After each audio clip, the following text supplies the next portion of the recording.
of artillery, and a bicycle. A bicycle? Yeah. How was your Christmas? Don't ask. Boy, it's grim around here. Every time you open your mouth, somebody tries to snap your head off. Why? My Uncle Kenneth flew in from Europe. He's a foreign correspondent. He works for my dad's paper. Well, a publisher, old J.R. Monster Castle, fired him. At Christmas time? Yeah. J.R. stands for just rotten. Come on, let's get out of here. What's all that? My Christmas presents. I'm gonna do a little trading. Coffee? Yeah, thanks. Where is everybody? Well, Ross is out trading his Christmas presents. Patty and Kathy are in their room cooking up diabolical plots against J.R. Castle, and Kenneth is asleep. Poor Ken. It's not going to feel much like celebrating New Year's Eve this year. Neither am I. I think it's inexcusable for J.R. to have fired your brother at Christmas. It's his newspaper. He can do as he likes with it. It's his newspaper, but it's my father. I'm not going to let Mr. Castle get away with it, Patty. How are you going to stop him? He's already done it. Father loves being a foreign correspondent for the Chronicle. It's been his whole life. Papa says your dad can go to work on any newspaper in New York. If he wanted to be cooped up in an office, he'd hate that. He may have to get used to it. Not if we use our imaginations. We have to think of something that will make Mr. Castle hire Father again. Kathy, you don't know J.R. like I do. He makes Scrooge look like Santa Claus. I know one way to get him. He's very susceptible to flattery. What is there to flatter him about? What difference does it make? Tell him what a great publisher he is. He'll eat that up. If he were a great publisher, he would have given Father a bonus for what he did instead of firing him. A little soft soap can wash away a lot of problems. I could never flatter Mr. Castle. I would choke on the words.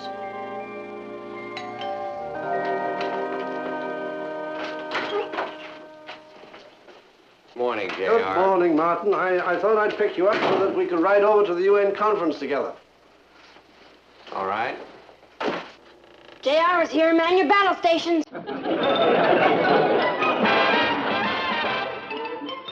Meet Kathy, who's lived most everywhere, from Zanzibar.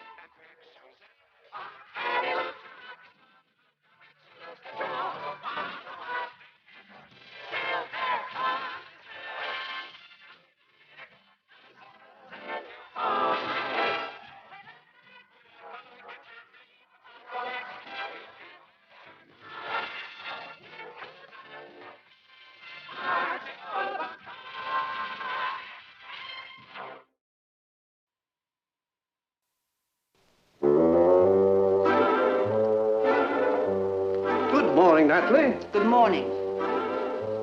Coffee? Yes, thank you. Cream? No. Sugar? No. Very good coffee, Natalie. If I'd known you were coming, I'd have prepared it differently. Sarcasm does not become you, Natalie. I'm sorry. It's just that when I see a fine newspaper man like Kenneth fired because he used some imagination and went out and got a great story, Kenneth left his assignment without permission. Illegally entered a country in the middle of a revolution, got the paper in trouble with the State Department. And... J.R., why don't you take him back? Tell her, Martin. It's a fixed policy of the Chronicle. When a man has been fired, he's never rehired. That's ridiculous. Natalie, you keep making coffee and I'll keep running my newspaper. Excuse me. She seems disturbed. She can't stand anyone making a fuss over her coffee. Look at my notes.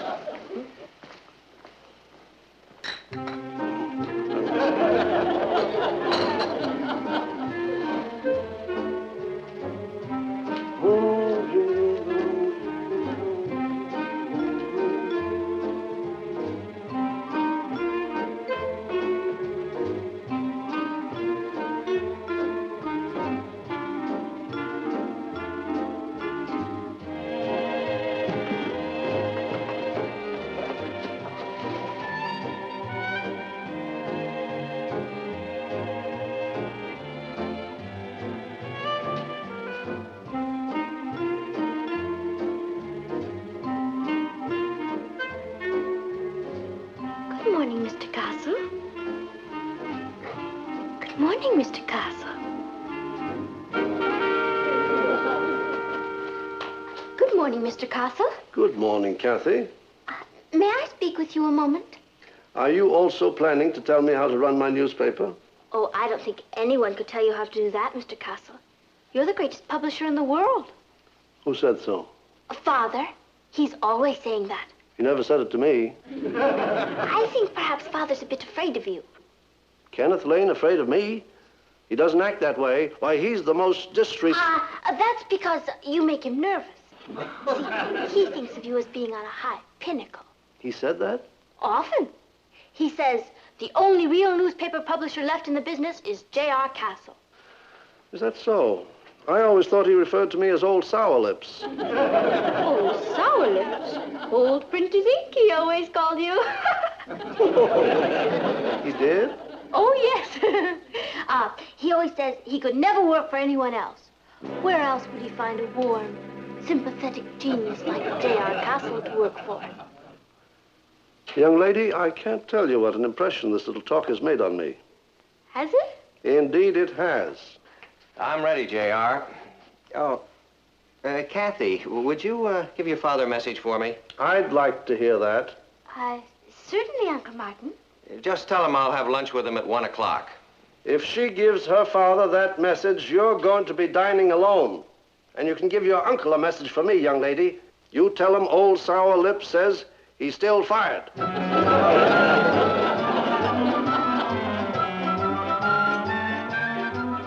Boy, what a wuzza. What's a wuzza? J.R. Castle. You should have seen the deep freeze he just gave me. You should see the deep freeze he just gave me. And besides, there's nothing we can do about it. About what?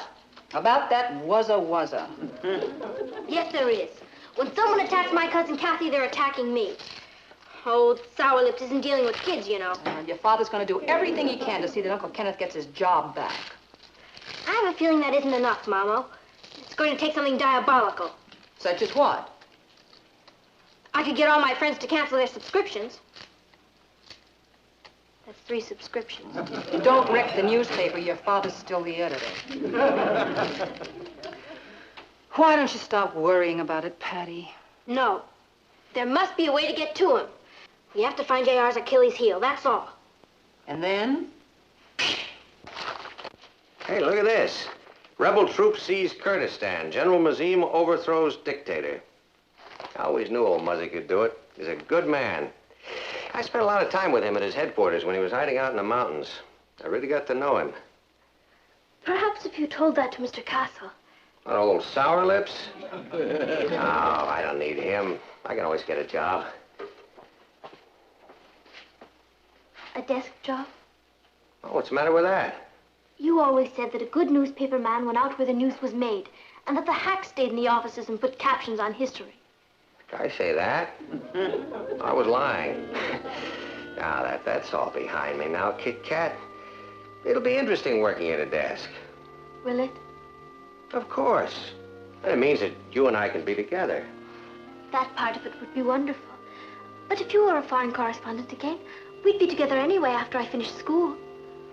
Now, I want you to stop worrying about it, honey. I mean, I'm going to enjoy settling down. We'll move into an apartment of our own. Maybe we can find a place down in the village. Now, have regular hours, 9 to 5. Get 2-week vacation every year. We'll go back to the scenes of our crimes. Paris, Switzerland, Nairobi, Istanbul.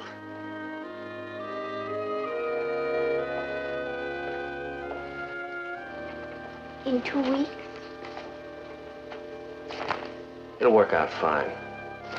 You'll see. I'll come back for your tray.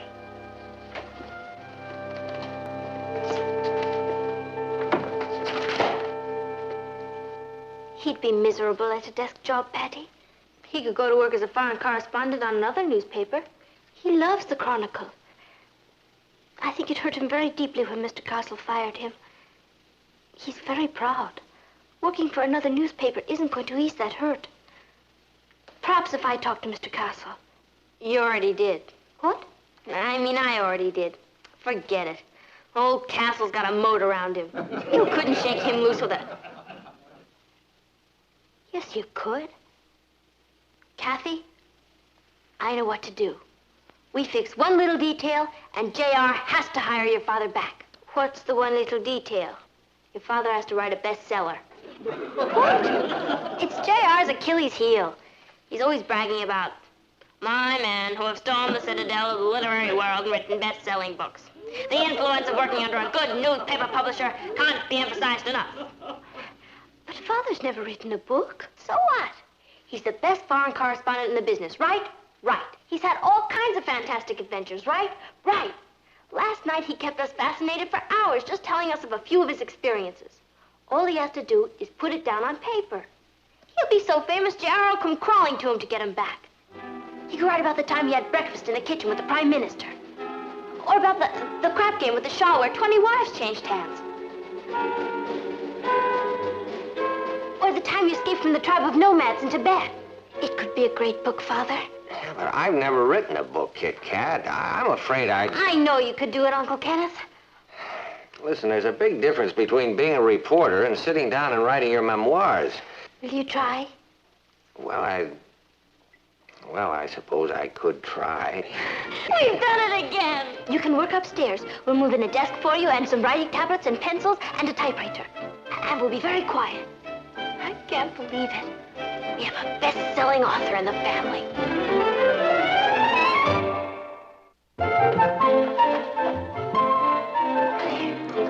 Beautiful. If I were a writer, my mouth would be watering. He can start right away. Boy, wait till old Sour Lips hears about this. The next step is to get the book published. It hasn't been written yet. Do you know your trouble? You worry too much about details. Let's get ready. Where are we going? To see an old buddy of mine. Who? The biggest publisher in the business, Bennett Blake. We'd like to see Mr. Bennett Blake, please. You have an appointment. We don't need an appointment. We're bringing him a bestseller. I see. Your name, please? Just tell him Patty Lane and Kathy Lane. There are two young ladies here to see you, Mr. Blake. Kathy Lane and Patty Lane. Patty Lane and Kathy Lane? It certainly is lucky you're knowing Mr. Blake. Where do you know him from? I saw him interviewed on a TV show once. You saw him in... Let's get out of here. Don't be silly. We're doing him a favor. How often does a bestseller come along? No, they don't have an appointment, but they're bringing you a bestseller. That's even better than an appointment, isn't it? Send them in. This way, ladies.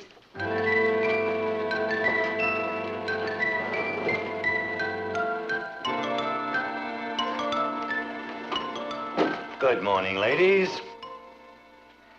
You're Bennett Blake. Whom are you expecting? My secretary tells me that you've brought a bestseller. We didn't exactly bring it. It's at home being written. Oh, it's an unwritten bestseller. Which one of you is the author? Neither of us. It's being written by my father. I take it this is his first book. Yes, it is. And you're here to get a publication contract and a big advance, right? How did you know? Because I have a file full of letters from people who want the same thing. I'm afraid there isn't much point in this, ladies. But you haven't heard about Father's book yet. Don't. You look like nice girls. Let me give you some advice.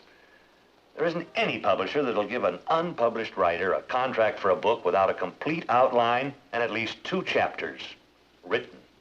But Uncle Kenneth's book is going to be a great book. I wish Uncle Kenneth luck.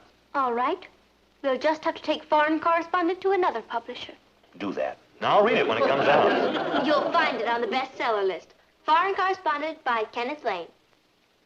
Come on, Kathy. Bye. Wait. What did you say? I knew the title would get you. Never mind the title. Are you talking about Kenneth Lane of the Chronicle? Yes. Oh, why didn't you say so? You didn't ask us. Do you know Father? Everybody knows your father. I've been after Ken for years to do a book. You have? So he finally made up his mind. Well, I can't tell you how delighted I am. And he couldn't have sent 2 lovelier emissaries. He didn't exactly send... Rosalie, have a contract drawn up. Yes. Nonfiction. Title, Foreign Correspondent. Author, Kenneth Lane. Maximum advance, yes. Delivery, 3 months? I don't know if... Sure, that'll be plenty of time. 3 months, yes.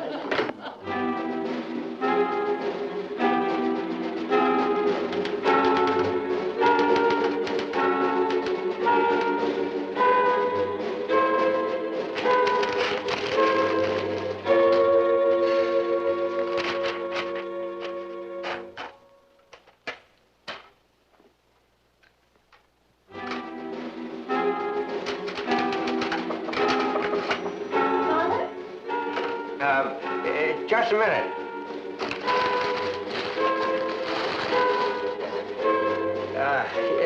Come on in, honey.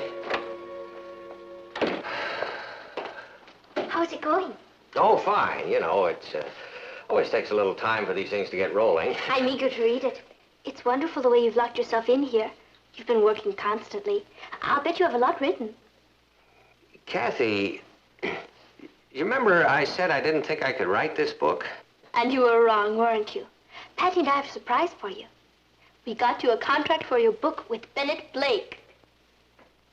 You didn't. Yes, we did. He was thrilled. I have a little surprise for you. When the contract comes, you can put it right in there.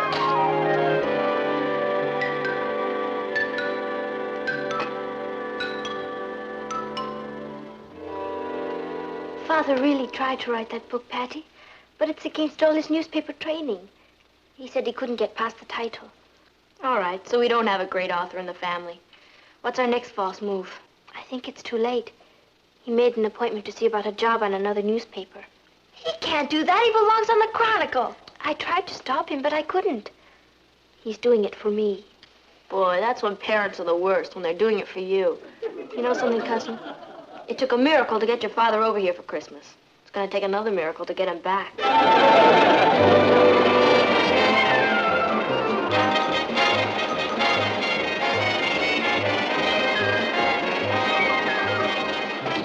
Martin. Yeah, what is it, J.R.? Where's Kenneth? Kenneth who? Your brother, Kenneth. Oh, that Kenneth. Well, I think he's probably still at home. Why? Well, he's too good a man to be sitting at home. You tell him to get his bags packed and take a plane for Kurdistan tonight. You serious? Do I seem to be filled with irrepressible levity? Get your brother on a plane tonight. Kenneth doesn't work for the Chronicle any longer. You fired him. Oh, that was merely a gesture of protest against this flaunting of authority. Why, Kenneth is the best foreign correspondent in the field. He knows I wouldn't fire him. He does. Somehow I can't see you as a Santa Claus, J.R. Now, why don't you tell me what's going on? Well, we just got this telegram. It seems General Mazim is willing to give an exclusive story on the inside of the revolution to Ken. Yes. It seems that while General Mazim was hiding out in the mountains, he and Kenneth became fast friends. Well, well. So by disobeying your orders, Ken pulled off the story of the year. Well, we won't go into that now. No. Of course, all the other papers and press services are after this story. Of course. But we are not going to let it get away from us. This is a top story. Top general flees army, hides in mountains, and overthrows government. This is the sort of thing that Pulitzer Prizes are made of. You tell that to Kenneth. You tell it to him. What? You fired him, you rehire him. I'll see if he's upstairs. But Martin, he's your brother. Don't you want to break the good news to him? No.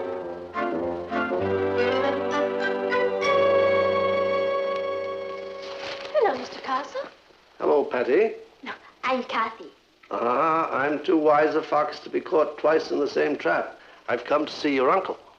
Isn't he at the newspaper office? What would he be doing at the newspaper office? He works there. You're talking about your father. I'm talking about your Hi uncle. there, Mr. Castle. Is Popo here? I detest this sort of chicanery. Chicanery? She's Patty. Yes, I know. I told you. You deliberately pretended to be you so that I would think it was her, and it didn't work. Hello, J.R. Martin said you wanted to see me. Kenneth, old boy, good to see you. You've been quite a stranger. I mean to say your paid vacation has done you the world of good. He looks fit, doesn't he, Martin? Oh, yes, fit. What paid vacation? Tell him, Martin. JR is trying to ask you to come back to the Chronicle, Ken. Oh, Father. I knew he could do it. Well, I appreciate that, Johnny, but I've decided to take another job. That's ridiculous. What sort of job? It's a job on a city desk. That way I can be with Kathy. Kathy and I have been working our heads off to get you back to Europe. What? It's true. That's why we wanted you to write that book. You belong over there, Father, doing what you do best. General Mazim's waiting to give you an exclusive on the revolution. And there'll be a small bonus. A big bonus. Big bonus? I don't know what to say, Kit Kat. I hate the idea of leaving you again. It will only be for a little while. I'll come over and see you this summer. Next year I'll be graduated and we can be together again. Well, it's just that, see, I had planned... Just say yes, Ken.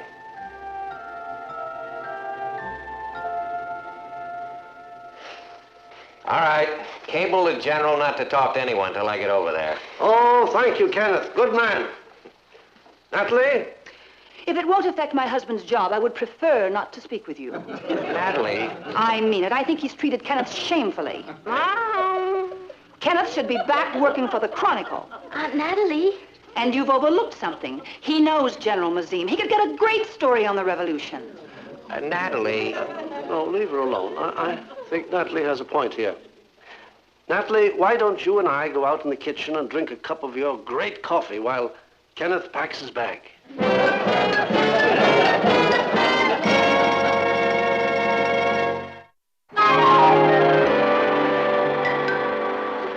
I put in some vitamins for you. You'll be sure to get plenty of rest. I promise, Kit Kat. And you wear the new sweater I bought you? The nights are awfully cold over there this time of year. Right. Anything else? Just please take care of yourself. I will. For both of us. I'll write you as soon as I can. Mr. Kenneth Lane? Mm-hmm. Thank you, sir. Your plane will be ready for departure immediately. Oh. Flight 607, now boarding at gate 17. That's you, Ken. Don't worry, Uncle Kenneth. We'll take good care of her for you. Oh, I know you will. If you get a chance, I wish you'd take another crack at that book, Uncle Kenneth. Oh, that's not for me, honey. Well, Happy New Year. Martin. Will passengers on flight 607 please board now? Happy New Year, honey. Fly the plane well, Daddy. Happy New Year. I love you. I love you.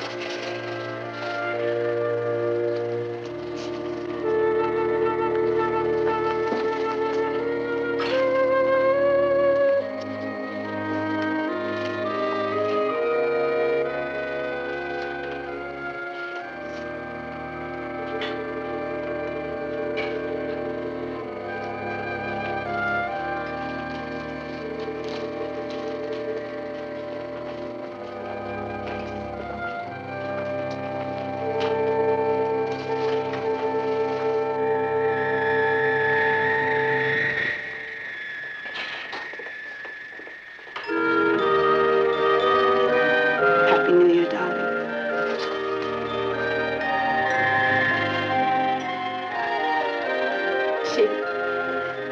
We made it through another one.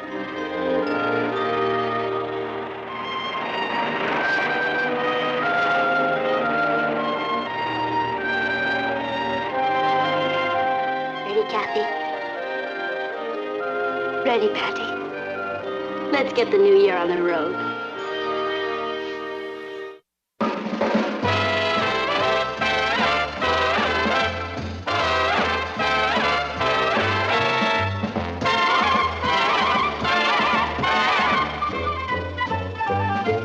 Here's Kathy, who's lived most everywhere, from Zanzibar to Berkeley Square. But Patty's only seen the sights a girl can see from Brooklyn Heights. What a crazy pair! But they're cousins, identical cousins, and you'll find they laugh alike They walk alike, at times they even talk alike. You can lose your mind when cousins are two. The answer is no. It is more blessed to give than to receive. I only need $5. Neither a borrower nor a lender be. $5 is a lot of money, Patty. It's Mom's birthday Saturday, and I haven't got a dime. You know how the family is about us buying birthday presents with our own money. Why did you spend the money on that sweater? I never could resist bulky knits. Huh? Sorry.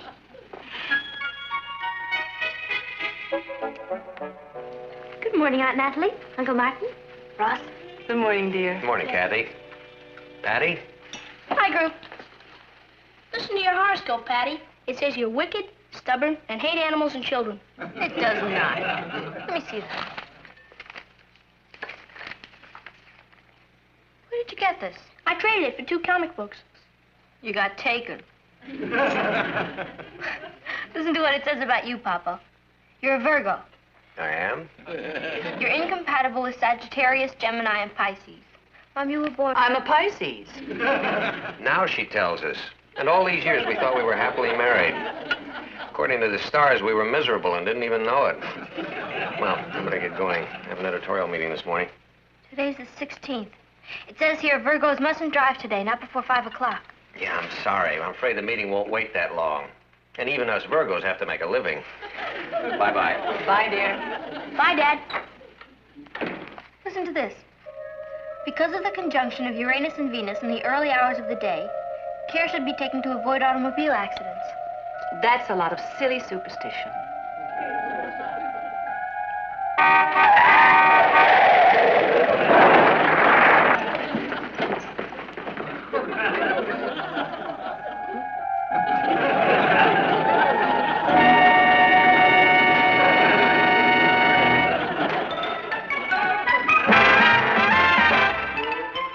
Meet Kathy, who's lived most everywhere, from Zanzibar to Berkeley Square. But Patty's only seen the sights a girl can see from Brooklyn Heights. What a crazy pair! But they're cousins, identical cousins all the way. One pair of matching bouquets, different as night and day. Where Kathy adores a minuet, the ballet russe, and crepe Suzette. Our Patty loves to rock and roll, a hot dog makes her lose control. What a wild duet, still they're cousins, identical cousins, and you find they laugh alike, they walk alike, at times they even talk alike. You can lose your mind when cousins are 2 of a kind.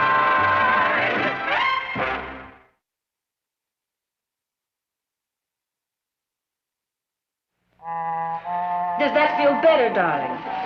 Natalie, I wish you'd stop making a fuss over me. I mean, it's just a little bump. Ooh. That idiot pulled out from the curb without even looking. And he dented the whole side. Oh, can I see it? The side of my car. Perhaps you shouldn't go to the office today, Martin. Of course I'm going to the office today. Papa, it says here that I don't want to hear it. it really seemed to work. It warned you. Now, don't start that again. It's a lot of superstitious nonsense. That's just what I was saying, but be extra careful today, will you, Martin?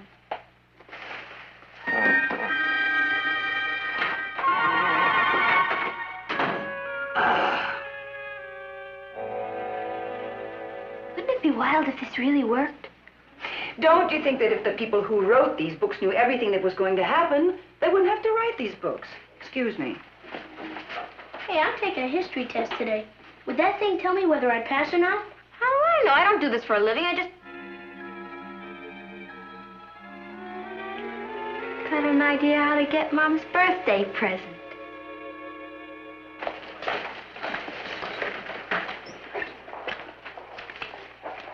You're not really serious about this, are you, Patty? Of course I am. Everybody's interested in astrology. There's a fortune in fortune-telling. But you're not a fortune-teller. I am with the help of this book. And who's going to pay you for a reading? I'll show you, cousin. Here's my first customer. Susan? When do we go to her birthday party? In November. Right, November 3rd. fork here. Boy, is she in trouble. Hi, Patty. Hi, Kathy. Are things better between you and Alan? Has he been talking to you? That rat. And they say girls can't keep a secret. He hasn't talked to me. I haven't seen him in a week. And then who told you? How you feeling? How'd you know I had a sore throat? Mercury is very strongly chart this month. You have to watch your health. By the way, why don't you wear your new dress tomorrow? You're gonna meet a dreamboat. I am? Well, how do you know? Sorry, I have to go now. Hey, wait a minute. If you want a reading, I'm available every day, 4 to 6, 25 cents. Bye. Hey, what's with her? I'm not sure, but I think she's planning to replace Nostradamus.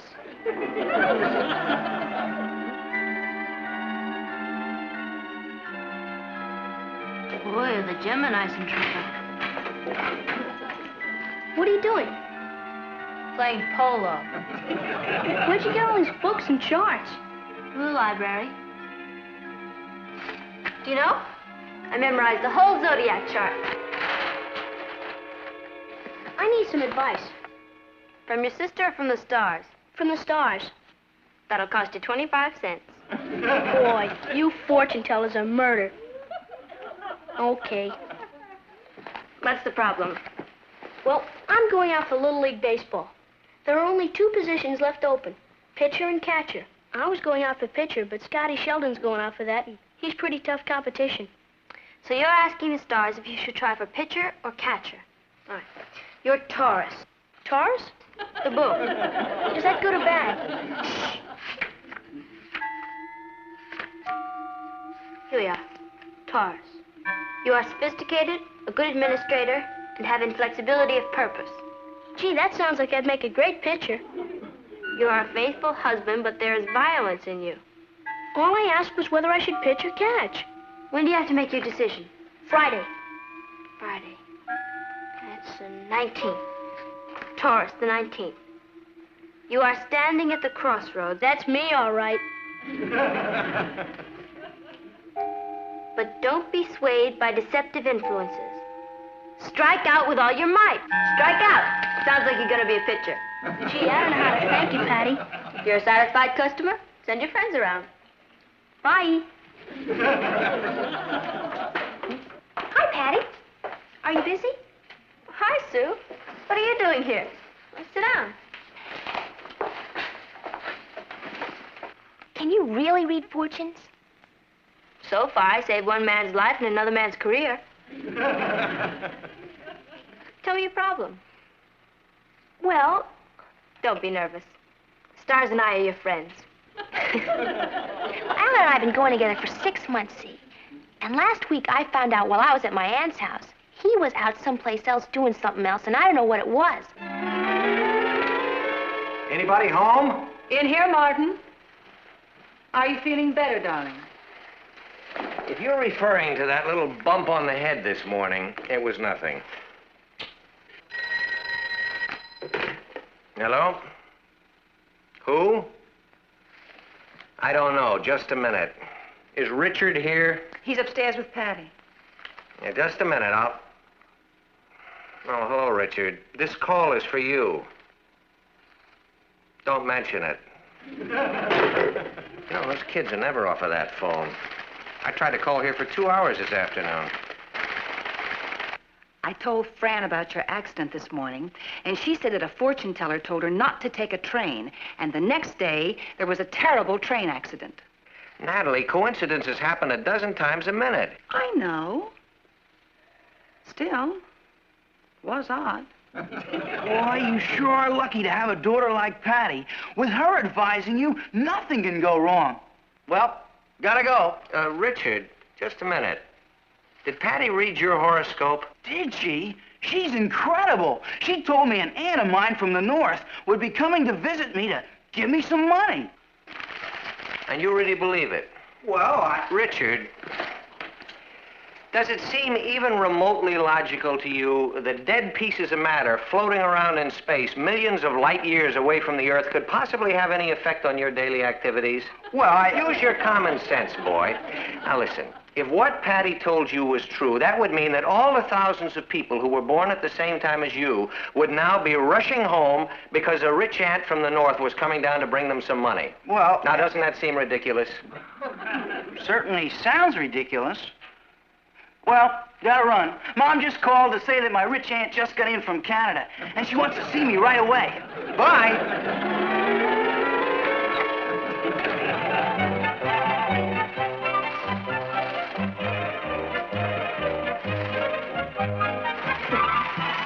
You know, Patty is just amazing. This is my third reading. She told me I was going to meet this dream book, and I did. Well, now I stopped seeing Alan. I was going to be a nurse, but not anymore. My stars say I'm going to be a model. You can go in now.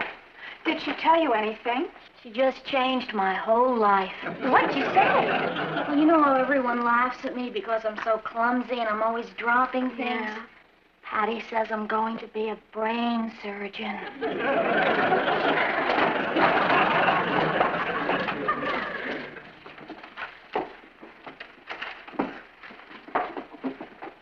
What's going on here?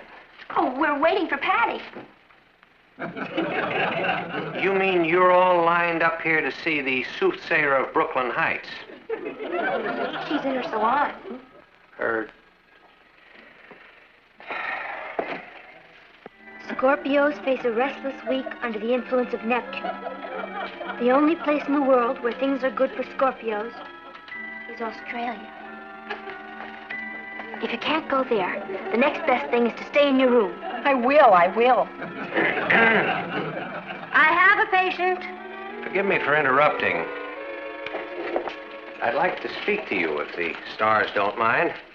Would you excuse me, please, Phyllis? Sure. Phyllis? Thank you. Goodbye. Bye.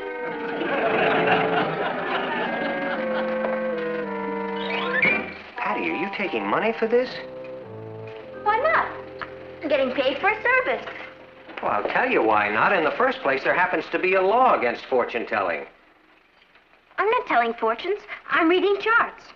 The term fortune-telling includes reading charts, reading palms, phrenology. What's that? Phrenology is the art of telling fortunes by feeling the bumps on people's heads. That's ridiculous. Look, Papa, I studied all these books and charts. I know what influences people's lives. But, Patty, there is nothing to this stuff. You're always telling me you want me to think for myself.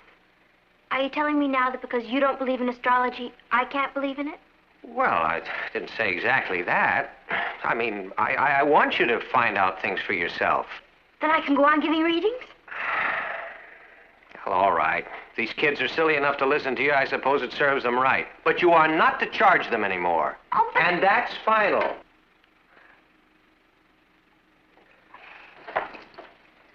You've just converted me from a profitable, thriving business to a non-profit charitable organization.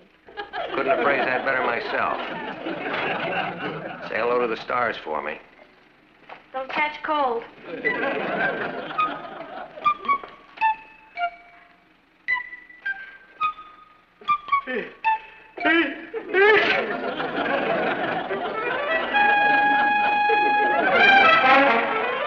Done it again.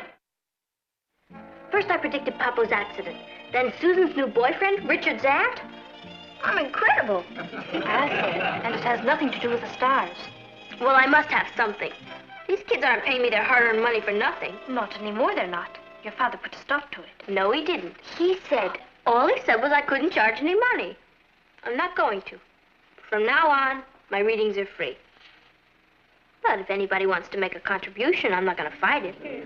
I need your help. No. All I need is $3 more to get Mom's birthday present. If you help me get it, I'll give up astrology. Is that a promise? I wouldn't lie to you. Saturn's in conjunction with Mars. You look great, Kath. I feel ridiculous. Why does it have to be two of you? Because the money will come in twice as fast. I have it all worked out. With two of us operating, we'll be able to close up shop by tonight.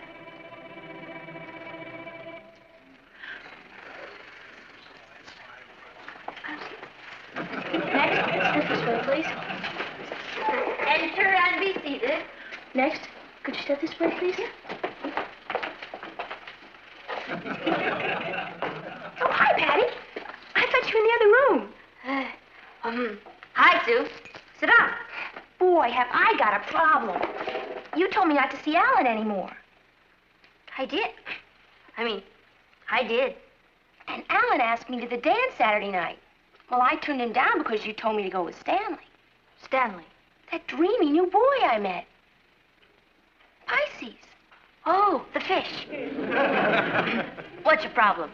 Stanley hasn't asked me to the Saturday night dance yet. Hey, I'm not going to get stuck without a date, am I?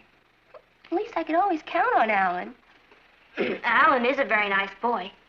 Why don't you go to the dance with him Saturday? Oh, you told me the stars were against it. He's a Leo. Oh? Maybe I better check it again.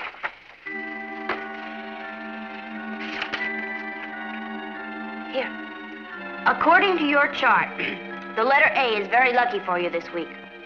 And Alan is a very nice boy. Oh, then it's all right if I accept the date with him? I would if I were in your shoes. In your stars. Oh, hey, thanks, Patty. I've been going with Alan for 6 months, and, well, I like him very much. I'm glad we're not ill-fated or anything. Well, now, I know you don't charge anything, but here's my voluntary contribution given of my own free will. Bye-bye. Come back anytime. And remember, you'll start to lose the sun-moon opposition next week, and then you can swing out. You're in here. Oh, hi, Suzo. Sit down. Listen, I forgot to ask you. What do I tell Stanley? What do you tell Stanley about what? Oh, I mean, do I just tell him I'm going to the dance with Alan? You can't go to the dance with Alan. He's a Leo. But you just told me to go to the dance with Alan. Oh, why would I tell you a thing like that? Because his name begins with A. What does that got to do with it? His name begins with A. That's right. Sometimes that can make a difference. You better let me check it again. Here we go with Leo. Leo. Here. Oh, it's all right. It's all right. A is good for Saturday. Oh, but S is better. You better go with Stanley. Is that definite? Absolutely. It's written in the stars. But Stanley hasn't asked me yet. Don't worry, he will.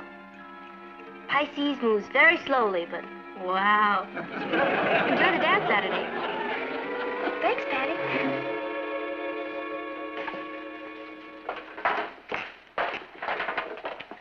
The suckers have all gone. There's someone downstairs to see you, old great one. I think I'll take an astral break. Boy, I'm tired. But it's sure a good feeling to know you've helped people solve their problems.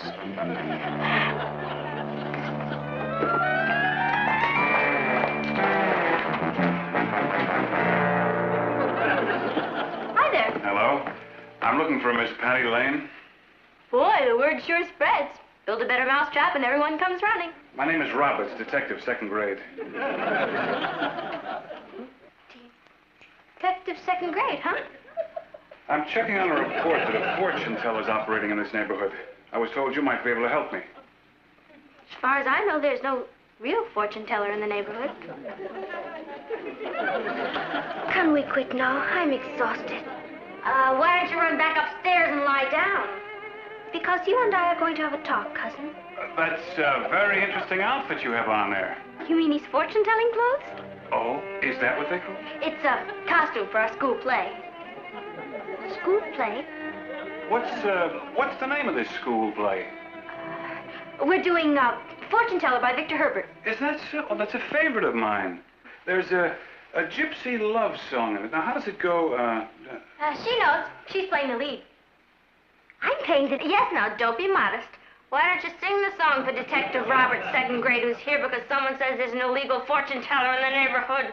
Slumber, my little gypsy sweetheart, dream of the fields and the grove.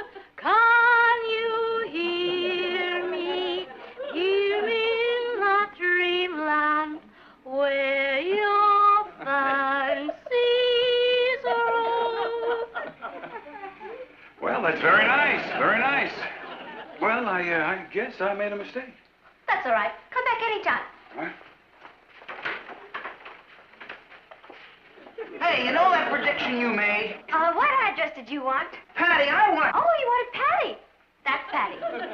If you'll excuse me, I have an awful lot of homework to do. I'd have sworn that was Patty. Patty, I think you and I'd better have a little chat.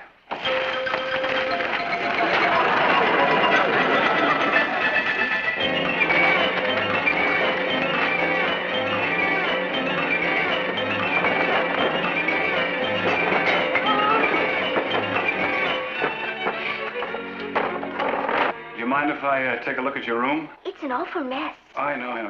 You've been rehearsing all afternoon. All right.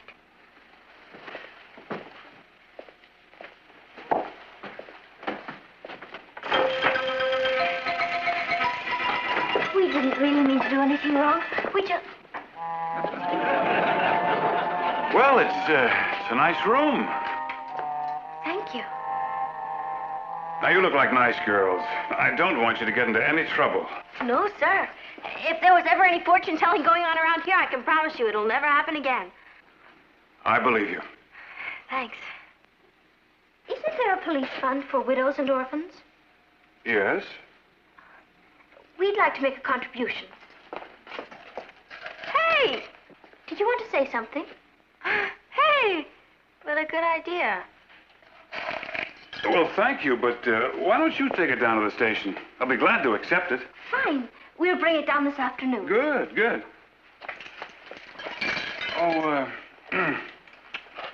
would you like some advice? Yes, sir. Get rid of all that junk under the bed, huh?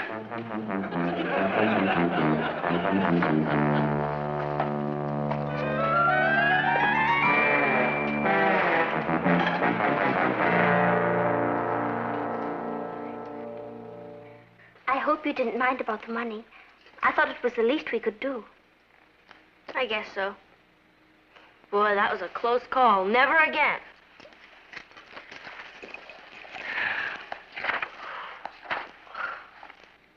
Kathy. Listen to my horoscope. Today is a good day for you to start looking for a different career.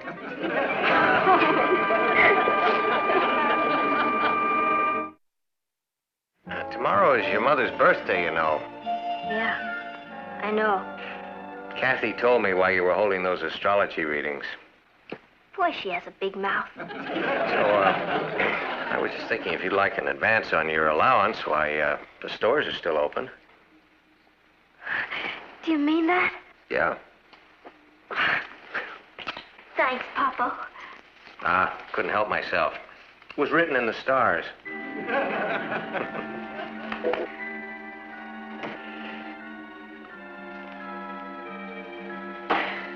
Hi, Ross. Don't speak to me. What'd I do? You and your Stars got me off the Little League team. You told me the Stars wanted me to be a pitcher. Well, Scotty Sheldon got it. Boy, this time you really fixed me. Me? What'd I do? I went out and bought a $200 hi-fi set. Congratulations. Congratulations. I was going to pay for it with the money I got from my rich aunt. Didn't she give it to you yet? She came down from Canada to borrow money from us. The store won't take the set back, and I've got to work after school all winter to pay it off. That's terrible, Richard. Susan? Oh, there you are. Well, I just came to tell you never to talk to me again. What's the matter? Well, why don't you ask the Stars? Not in touch anymore. What happened? Well, you told me to turn Alan down. Well, I did. Well, then I found out Stanley's going with another girl. And now I don't have a date for the Saturday night dance. Yes, you do. Why don't you go with me?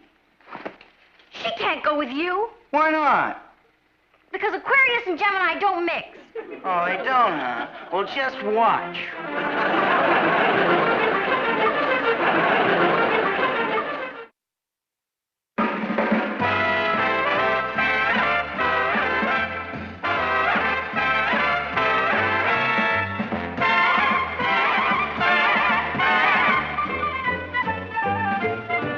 There's Kathy who's lived most everywhere, from Zanzibar to Berkeley Square. But Patty's only seen the sights a girl can see from Brooklyn Heights. What a crazy pair! But they're cousins, identical cousins, and you'll find they laugh alike, they walk alike, at times they even talk alike. You can lose your mind when cousins. I'd like to do. You'd like to erupt? Break out. Seems like it's been miserable out forever. Why don't you read a book? I've read a book. Read one, you've read them all. What are you making? A shift. I could have been a great dress designer, but I flunked sewing. Could never thread a needle. Why they use nervous needles? What's that for? I'm going to trace the design of the cap and see how it will look on the front. And tell you how it'll look. Ghastly. Why don't we go see a movie? Because I want to finish this. What are you going to call it? Catnip? Patty, why don't you go call Richard? I know when I'm not wanted. See you later, cuz.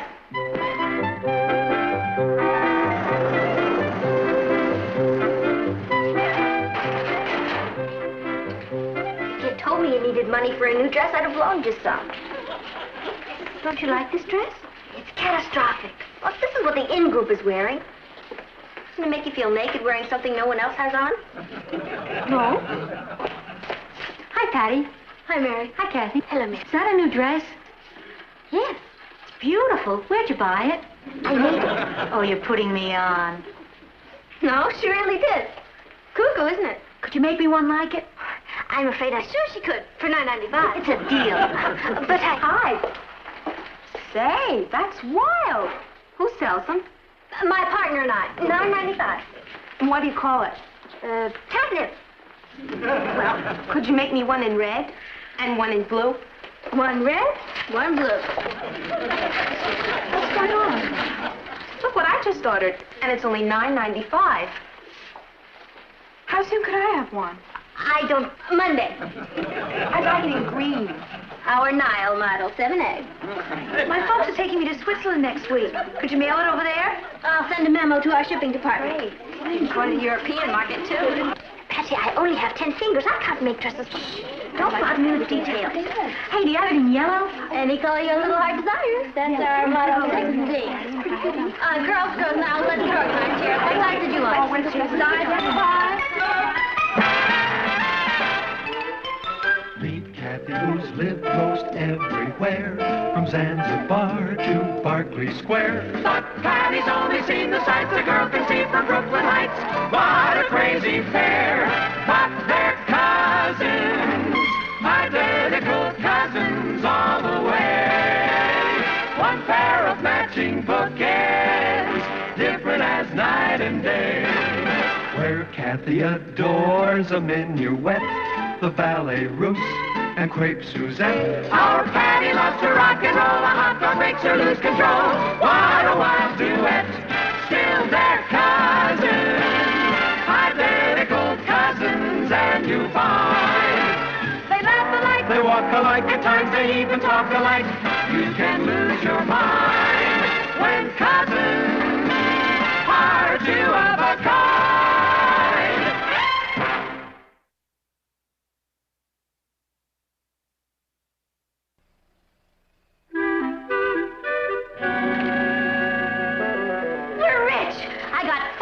Orders, and that's just the first day. Partner, it's also the last day. Partner. No wonder you're nervous. A sensitive artist like you on the brink of greatness. Stick to me, and you'll become a dynasty. Stick to you, and I'll become a one-woman sweatshop. Do you know what you're doing? It took me 3 days to make this dress. That means it would take me 129 days to fill those orders that you promised for Monday. Will you calm down and let me explain? Explain what? You don't have any material, you don't have any sewing machines, and you don't have me. You're a creative genius, I'm a business genius. Together, we're gonna build an empire. Based on one little dress? Do you have any idea how many people built careers on just one little thing? Fulton invented one little steamboat. Whitney invented one little cotton gin. The Wright brothers... Patty, you don't know anything about the dress business. I can learn. Papa always says, when you need to know something, go to an expert. There are lots of good designers in this country. Hey, there's a beautiful dress. It's lovely. Gregory Madison. Who's he? One of the most famous designers in the world. That's our man. What are you talking about? You'll see. Operator, I'd like to send a telegram. Come. This just came from the Worldwide Dress Company, Mr. Madison. Worldwide? Never heard of them. Must be a new firm. Well, their president and vice president will be in town this afternoon at 4 o'clock. They'd like a meeting with you to discuss a matter of mutual financial interest. Sounds impressive, huh? You better see the bar is stocked and get plenty of good cigars. Yes, Mr. Madison.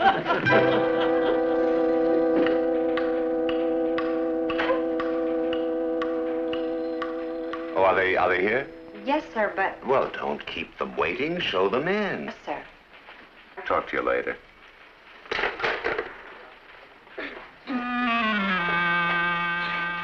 I'm Patty Lane, president of the Worldwide Dress Company. This is my vice president, Kathy Lane. You're the... and you're the... I'm Greg Madison. That'll be all, Miss Hamlin. You got our telegram? The telegram, yeah. Please, sit down.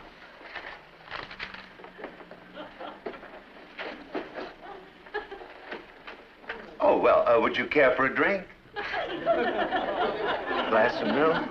No, thank you. Well, what can I do for you?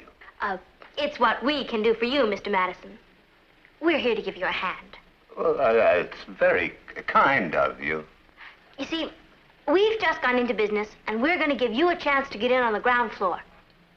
A ground floor of what? Our dynasty, if everything goes all right. Well, let's hope that it will. We're willing to give you a percentage of our business. Well, that's very generous of you. But tell me, what have I done to deserve this? It's what you're going to do, Mr. Madison. You see, my vice president here designed a dress and wore it to school, and now it's selling like there's no tomorrow. Well, then what's your problem? Well, we don't have any material to make the dresses to fill our orders, and we don't know where to get it. Oh, I see. We were hoping you could send us to your wholesalers. May I see your designs? Certainly. It's all right for you to look at it. We've already applied for a patent. Oh, well, that was wise of you. This is it. Well, now, that really is charming. Really charming. You're a very talented young lady. Aren't we? Do you really like it? Yes, yes. It does need something. Do you mind? Not at all.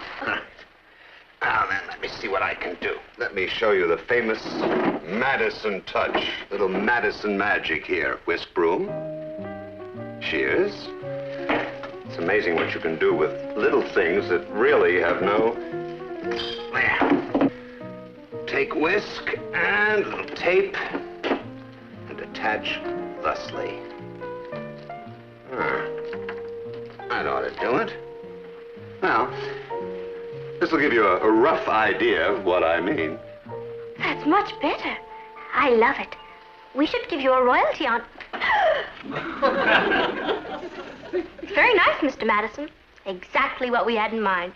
Now then, let's see what we will need. Then you're really going to help us? I'd love to. But look, don't worry about the percentage. Let me do it for the excitement of helping to found a new dynasty. That's even better. One thing, were you planning on using this material? Yes, I was. Well, may I suggest something a little bit heavier? Let's say a denim? Why didn't I think of that? You would have. Well, for that, I'll send you to the RC Manufacturing Company. And let's see. We'll need a few of these rhinestones. For that, the Glitter Novelty Company.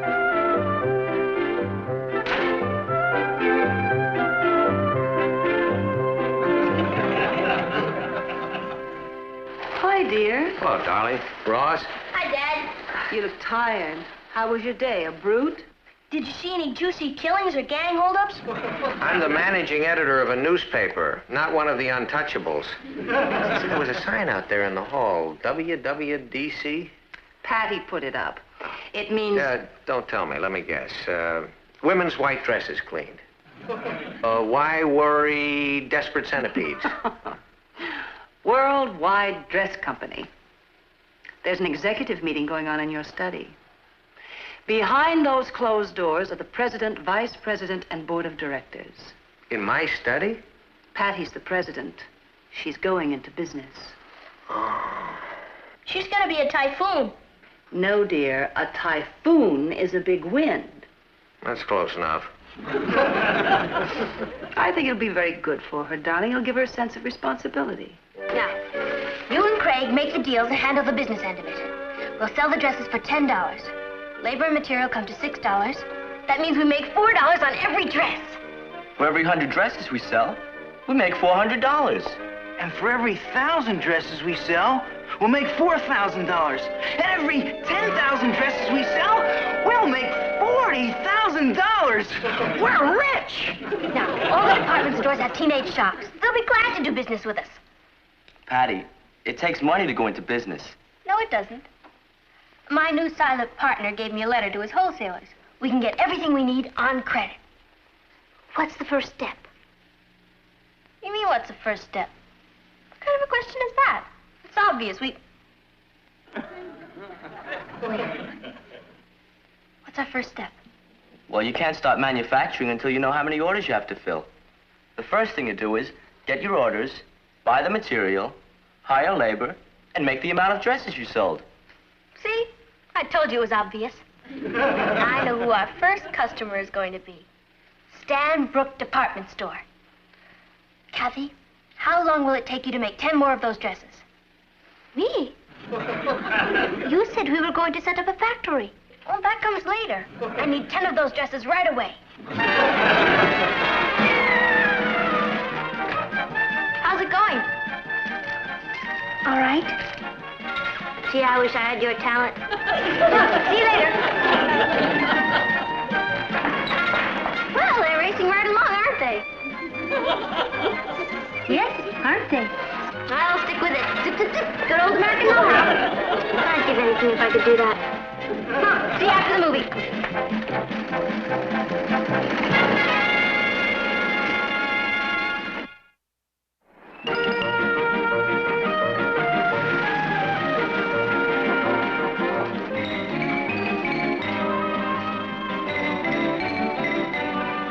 I like your catnip dress. It's very original.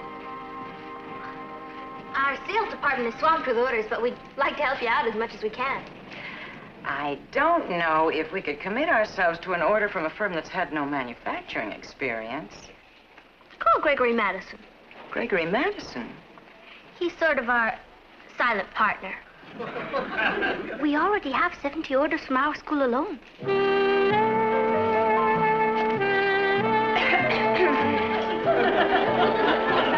And they're very inexpensive. We can supply them to you for only $9.95. All right. Call off your clack. I'm convinced. If you can guarantee delivery, I'll give you an order for one. One? Frankly, Miss Mason, with a product as outstanding as ours, we had hoped for a little larger order. We don't like to plunge on any item till we've had a chance to test it. How soon could we expect delivery? Would 6 o'clock be all right?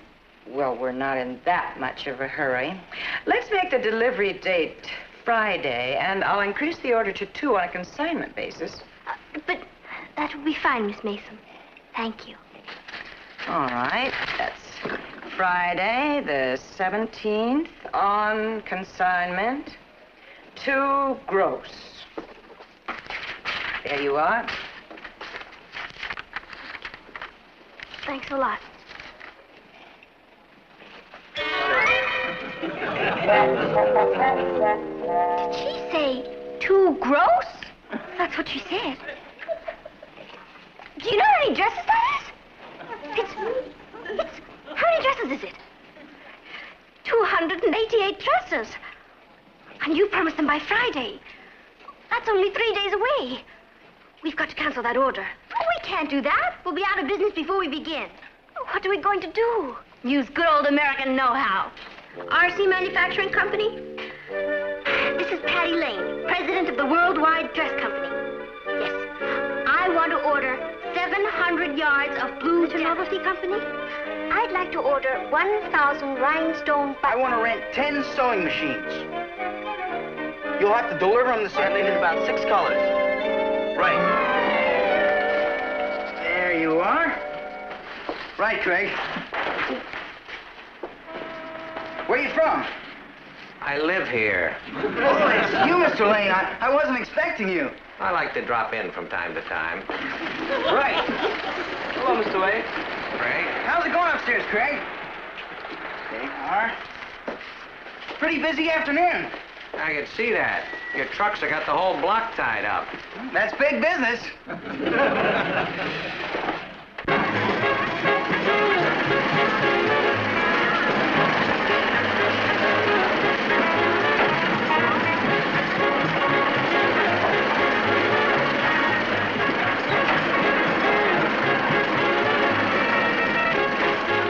There. Try it now. Thanks, Chief. Oh, Chief. Can I see you for a minute? Kathy. And, Madam President, if you don't mind.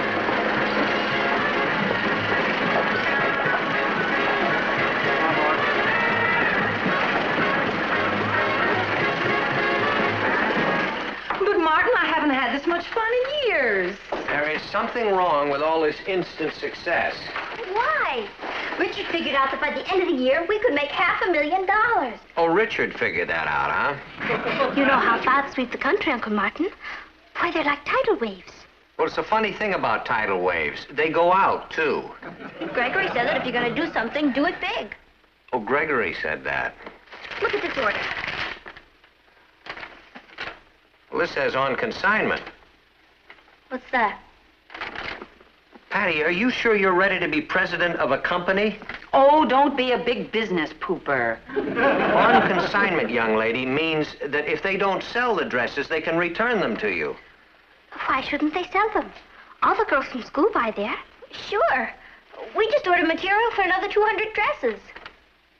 You're right, it is like a tidal wave. Beginning to wish I had an aqua lung. I'll get it. If that's the shipment of boxes, send them up to the East Plant. East Plant? That's Ross's room. Martin, I think you ought to do a story on this. Teenage tycoon's terrified dress trade? Natalie, it's not possible to start a business without experience, assets, or capital. James Watt started with a teapot and some hot water. I have a feeling that's what we're going to end up in. This is Mr. Dobson, my aunt and uncle, Mr. and Mrs. Lane, and our president, Patty. How do you do? Hello. How do you do? I had planned on being here earlier, but there's a terrible traffic jam out there. That's big business. Business must be good. We're having a hard time filling our orders. Well, that's what we like to hear. We? Yes, I'm with the government. Small Business Bureau Division. Now, you're president of the Worldwide Dress Company? Yes. You operate from these premises? Yes. They just got started. You have employees on the premises? Yes, there are 12 of them. Well, that's a good round number. You two went into business for yourselves, huh? That's right, they're all on their own. Well, not entirely on their own. We wouldn't want them to feel neglected. They have a partner. A partner? Uncle Sam.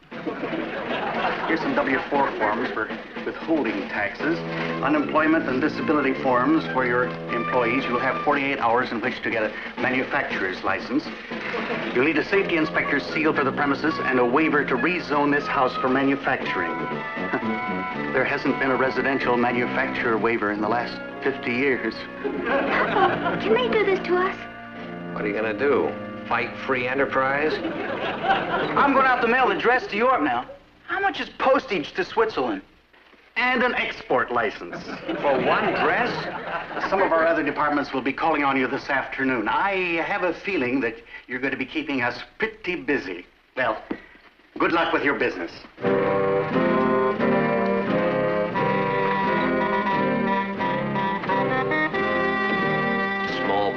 pooper. It was wonderful of your father to straighten out all that red tape for us. Sure was. It only took 2 lawyers, an accountant, and a business manager. The whole industry founded on our brains. It gives you a feeling of power, doesn't it? It gives me a feeling of panic.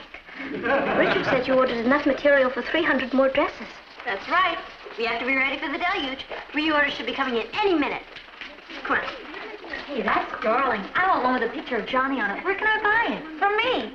I'm making them myself. I want one, too. How much are they? $8.95. Can I have 2? Sure. I'd like one with Pete and one with Joe. I want one in blue and one in yellow. Great. Girls. Now listen, girls, you don't want to buy those dresses. They're practical. Start really at that. What if you change boyfriends?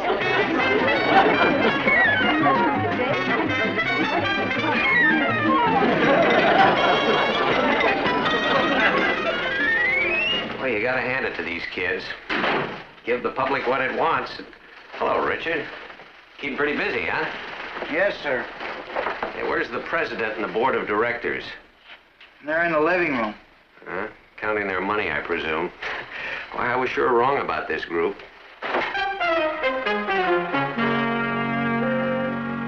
Well, this is a grim-looking gathering. That just proves that money doesn't bring happiness. Welcome to Bankrupt Manor. I'm possibly the youngest failure in America. Bankrupt Manor? What are you talking about? We got drowned in the tidal wave. But I saw a lot of trucks out there. They were making deliveries. They were returning dresses. We've been deconsigned. What happened? Someone came up with a newer idea. Yeah, you know how fickle teenagers are. What about all that material you had stockpiled? We went to Mr. Madison about that. He was wonderful. He took it all off our hands. He couldn't do anything about the finished dresses. They're a little out of his line. Boy, I really washed out. I'm sorry. It's as much my fault as it is yours. Well, here are the figures.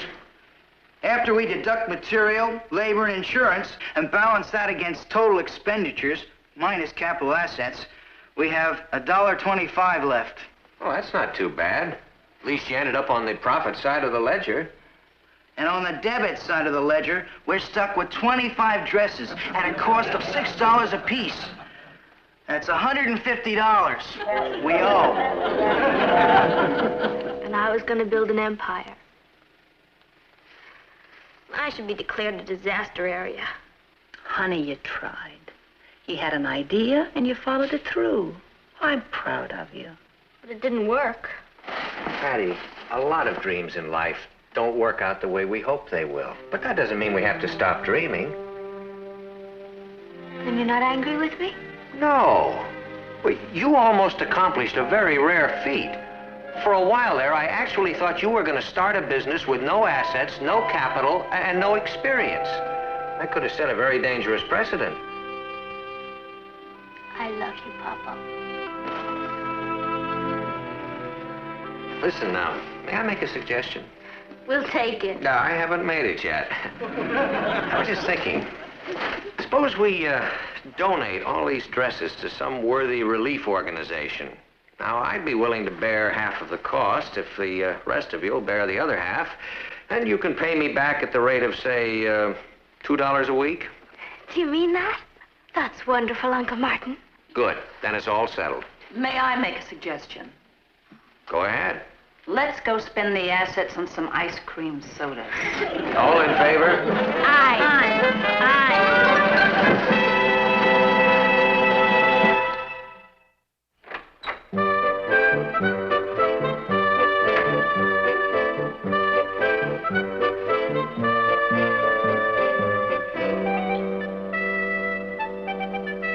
Why don't we go to a movie? I can't this afternoon, Patty. I'm busy. What are you making? A hat? Hey, I like that. Do you? I sure do. Do you know something? Yes. We are going to a movie.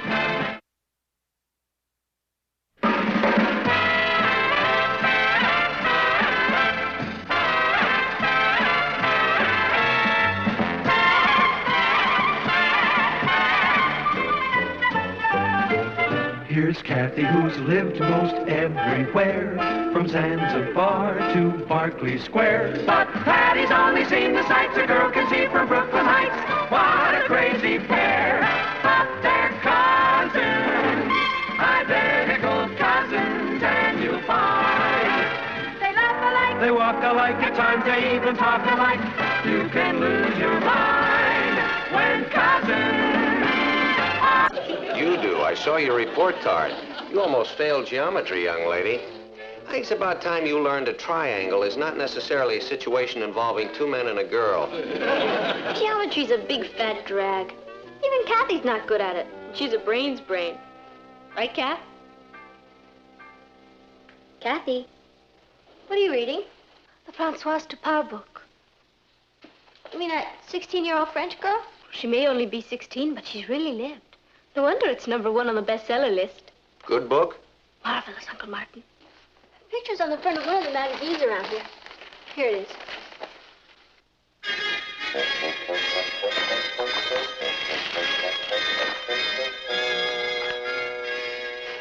Imagine that. Only 16 years old and she's the toast of Paris. It says here, she's a symbol of teenage freedom over there. All the kids are copying her hairstyles. They even named a street after her. No wonder. She just sold her book to the movies for $200,000. It's wonderful. I hope they hurry and make the movie. What's the book about? About life, with a capital L, seen through the eyes of a teenage girl. Let me see that. My first dance was an unforgettable experience. Pierre was tall and shy and awkward. He had just learned to drive. It took all my powers of persuasion to get Father to allow Pierre to drive me to the dance. We got into the car and drove off. We had gone only a block when Pierre ran into a car that was turning the corner. In the other car was Father. Hey, that happened to you when Richard first got his car. Yeah, I know. I still have the bruises. This stuff is a bestseller? I can write stuff like this. You can write stuff like what? Like this Françoise Dupart. And there's no competition. There are no teenagers writing novels today.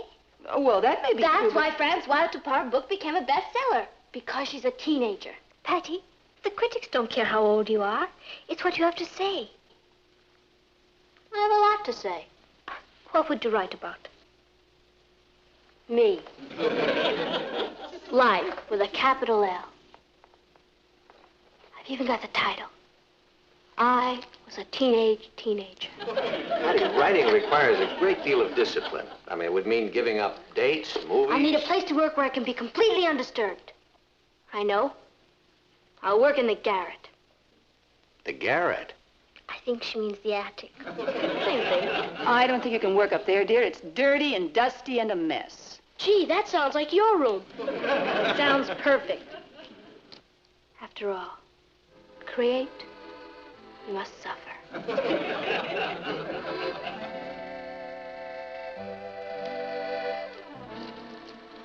Françoise, move over.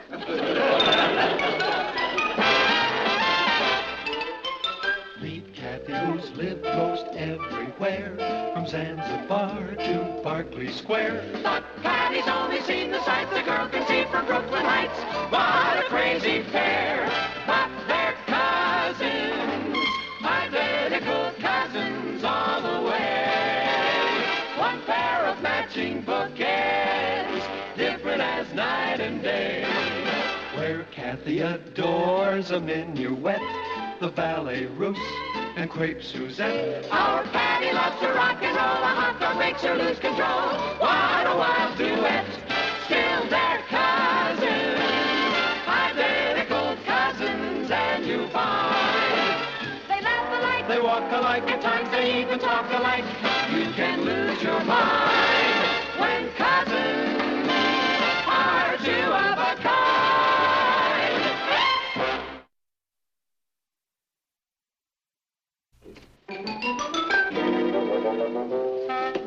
Are you sure you want to work up here, Patty?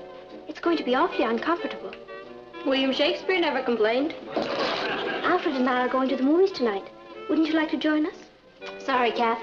When the creative juices flow, You gotta let him go. You're sure you'll be all right up here? Louisa May Alcott never complained. Everything I want is right here. If there's anything I can do to help Patty. Nothing, thank you. Creation is the bird of loneliness. Good luck. It has nothing to do with luck.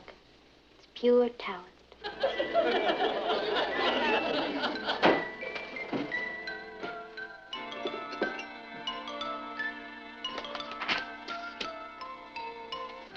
I was a teenager.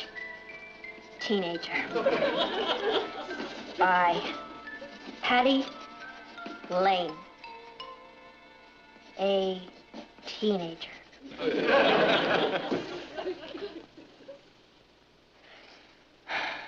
Early one morning,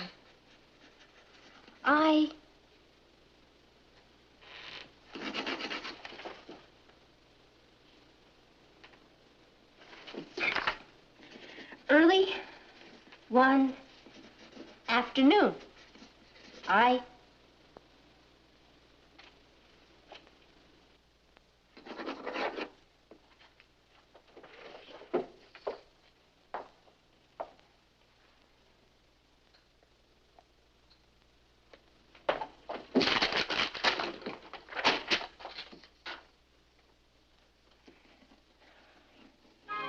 early one night.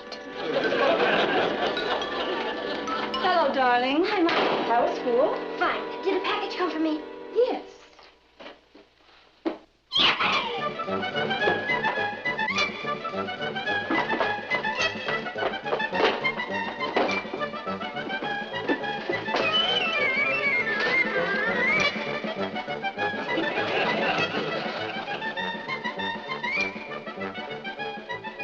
It's me.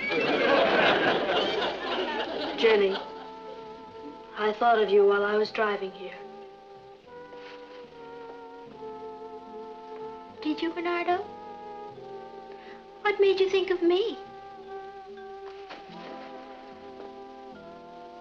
On the road was a sign that said, soft shoulders.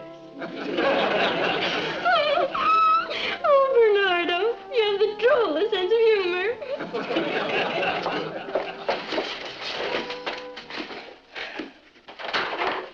Hello, Richard. Where's Patty? Up in the attic working on her book. Do you know I've been waiting an hour for her at the bowling alley? That's the third date she's broken in a row. She probably forgot about it. That's a fine excuse. Well, she's gonna have to choose. It's either her career or me. Did you say she was up in the attic? I don't think she wants to be disturbed. Well, she's gonna be.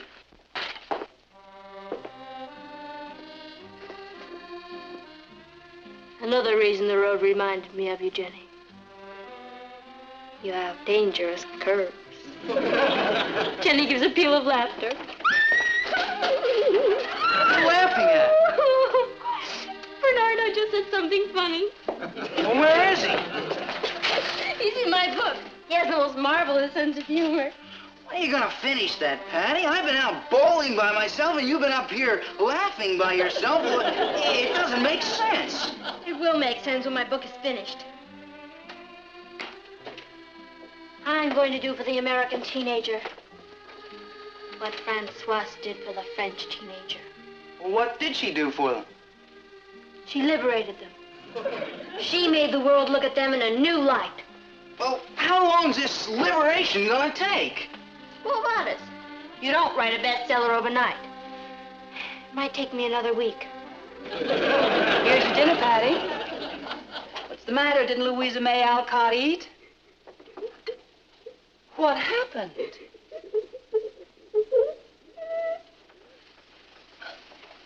I just murdered Reginald.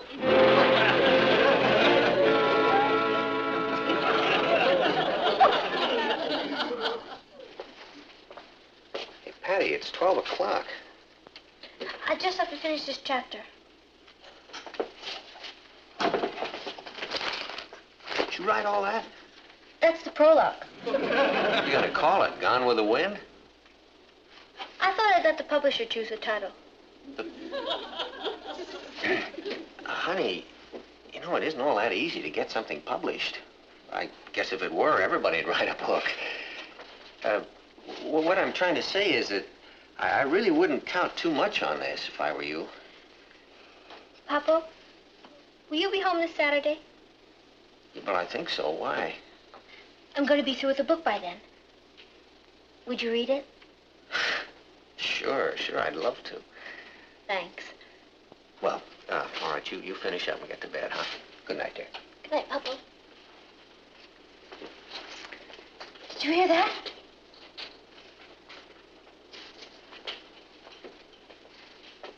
Did I hear what? Stampede.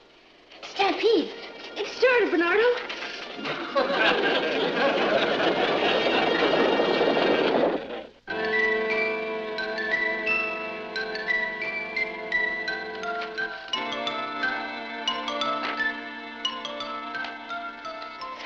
Well?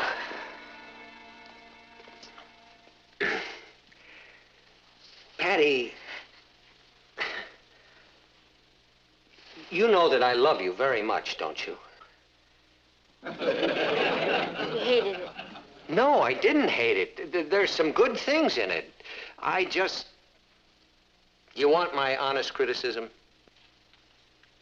Of course. Well, honey, the first rule of good writing is to choose a subject you know something about.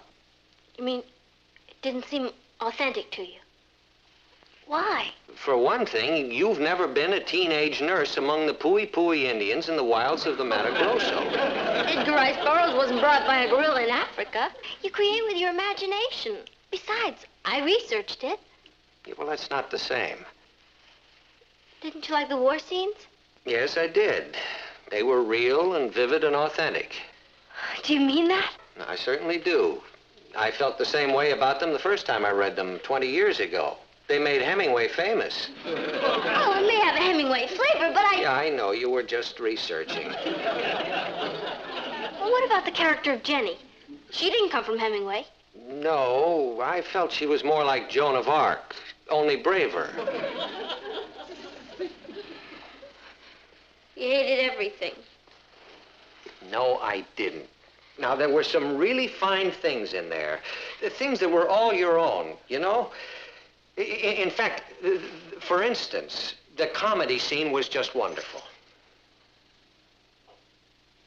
The comedy scene? During the big battle. Remember when the enemies were locked in, what was your phrase? In the throes of mortal and deadly anguish with their eyes caught in fierce combat.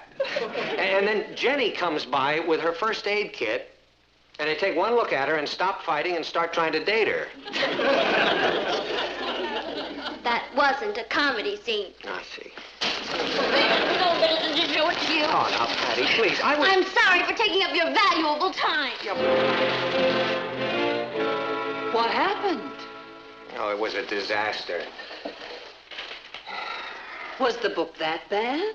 It was a combination of Hemingway, Salinger, and Superman, only ungrammatical. Well, it's easy for everybody to sit back and criticize. But I'll tell you this. There's going to be a lot of crow eating around here when my book gets published. Publishers. Repeat. Publishers.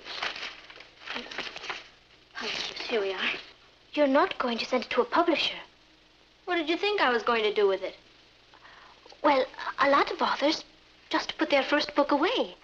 They consider it a kind of training.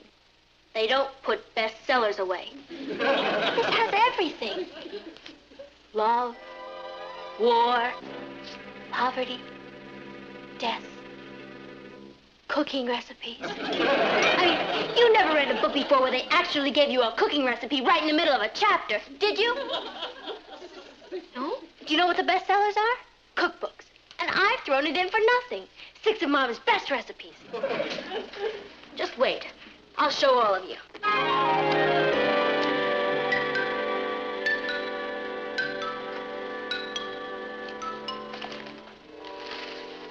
Patty, how was everything at school today? Fine, thank you. Are you feeling all right? Fine, thank you.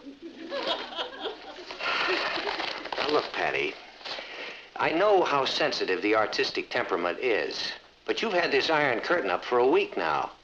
I told you I'm sorry if I've hurt your feelings. But if you're going to be an author, then you have to get used to criticism. Besides, I wasn't criticizing you. I was criticizing your book.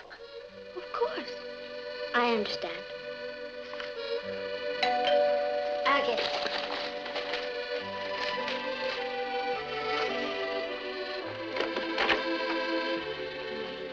Thank you.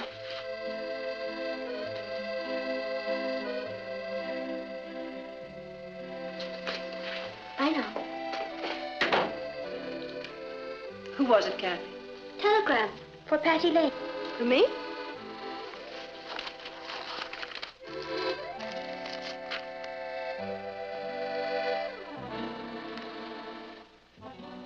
Is anything wrong? No, nothing's wrong. It's just a telegram from my publisher. My book's going to be published immediately. They expect it to be a bestseller.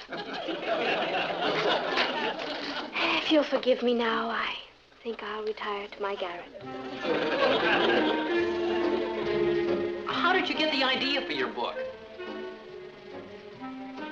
Well, everyone is always attacking the teenager. When adults think of us, they think of rock and roll, telephones, hamburgers. I wanted to give them a more realistic image. Show them the real us. Yeah, a brave teenage girl runs away from her home in Detroit to become a nurse among the Poi Poi Indians in the wilds of the Mato Grosso. Oh, hello, Mr. Lane. Hello, boys. Hello, Patty. Hi, Papa. Alfred's interviewing Patty for the Brooklyn Heights Clarion. The paper's running a front-page story on her. Yeah, it's wonderful. You know, teenage girl becomes famous author overnight. I'll bet it must make you feel kind of funny. Me scooping your daughter like this. I mean, you being a newspaper editor, too. Well, yeah, it does feel a little funny, yeah. I suppose you're planning a Sunday feature story on her, huh? Well, we hadn't decided on the day yet. Our readers would like to know your opinions about your fellow authors. Whom do you admire most? Ernest Hemingway. What do you think of T.S. Eliot? T.S. is long-winded, but very talented. And Francoise Dupart? An illiterate French child. Well, if you'll excuse me. Will you be going to Hollywood to write the picture? Probably. Hello, dear. Hey, what's cooking? It smells good. That's me. Oh. Is the press conference still going on? Oh, yeah. I can't understand it. The book is being published. Yeah, I know it is, but I don't know why. Couldn't you have been wrong about it? It's not very good. Well, the publisher saw values in it that you didn't see. You read it. What's your opinion? It's not very good. And yet somebody is willing to shell out an advance of $1,000 or $2,000 plus the money it's going to take to publish it. According to the telegram, the contracts are on the way. So I guess we must be wrong. What are we having for dinner tonight? Crow.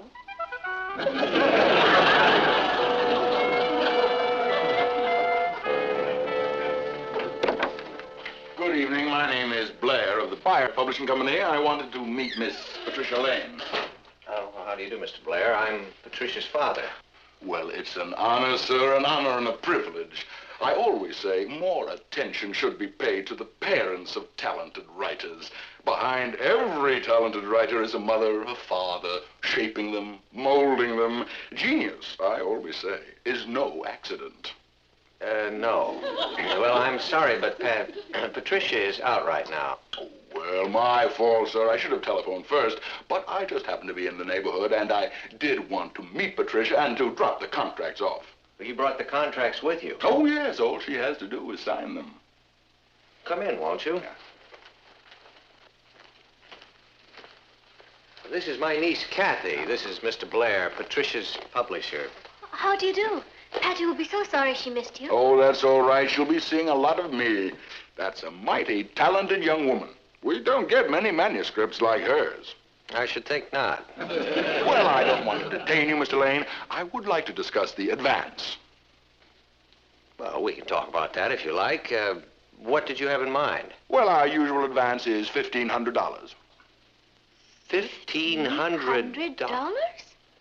Well, yes, if that is satisfactory to her. Well, I'm sure that it would be. That's more than satisfactory. Mr. Blair, do you really feel Patty's book is going to be a bestseller? There's no doubt about it. That book has got everything. The romance, war, death, cooking recipes. Well, I've got other authors to see tonight, and I'm sure you have business to take care of, Mr. Lane, so if you'll just give me the check, I'll be on my way. Check? The $1,500. You want a $1,500 advance from me? No, from your daughter. Oh, from my daughter. This publishing firm of yours, Mr. Blair, it's one of those vanity presses, I take it. Well, I wouldn't call it that. I don't care what you call it. The point is that people pay you money to publish their books so they can see their name in print. Well, there's nothing wrong with that, Mr. Lane. And you'll publish anything that's submitted to you. Well, actually, Mr. Lane, my business is not with you, it's with your daughter. And she did sign a contract. Patty signed a contract? Oh, yes. All of our authors, when they submit their manuscripts to us, sign a contract specifying that if we accept their book for publication, they will be personally responsible for all the cost of the publication thereof. And the contract is airtight. So if you want to talk to anybody, you can talk to my lawyer. Good night, Mr. Lane. Young lady. Miss Blair, be sure to tell your lawyer that the girl who signed the contract is 16 years old. What did you say? I said that you'd made an airtight contract with a minor. You mean a 16-year-old girl wrote that book? Well, Hemingway, Salinger, and Betty Crocker wrote some of it. I ought to sue you for wasting my time. Good night. You're forgetting something, Mr. Blair. What? You promised my daughter that you'd publish her book. Forget it. All right, I won't detain you, Mr. Blair. We're both busy men. You have authors to see, and I have to get down to my newspaper. Newspaper?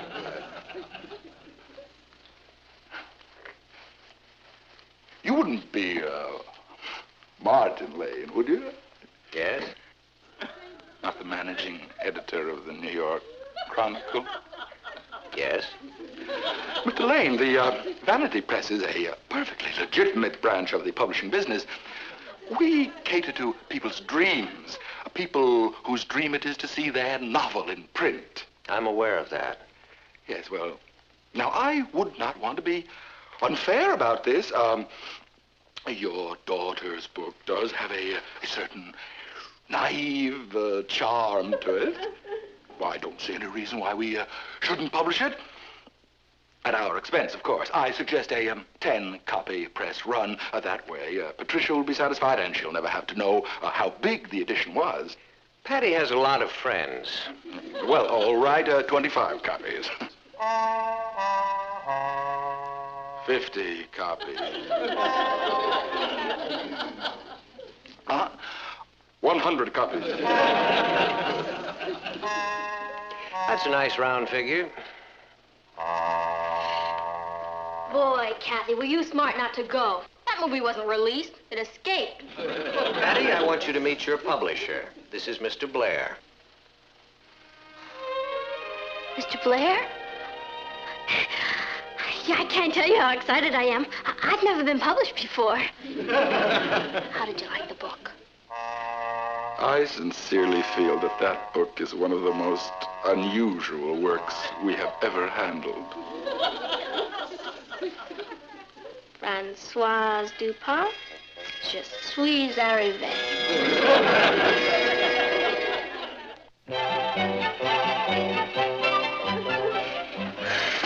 Boy, being a celebrity is sure rough on the fingers. I must have autographed 100 books. You promised you'd autograph one for me. Okay. Could you put on it, to Ross, from his sister who wrote the book? Sure. Thanks. I promised the kids that I'd bring it to class tomorrow. Your book has certainly created a stir around Brooklyn Heights High. I'll bet it has. Created quite a stir around here. Good afternoon, everybody. Well, I brought the revised contracts. That's wonderful, Mr. Blair. You don't mind if I read those first, do you? Help yourself. Thank you. Boy, have I got a surprise for you, Mr. Blair. My new book.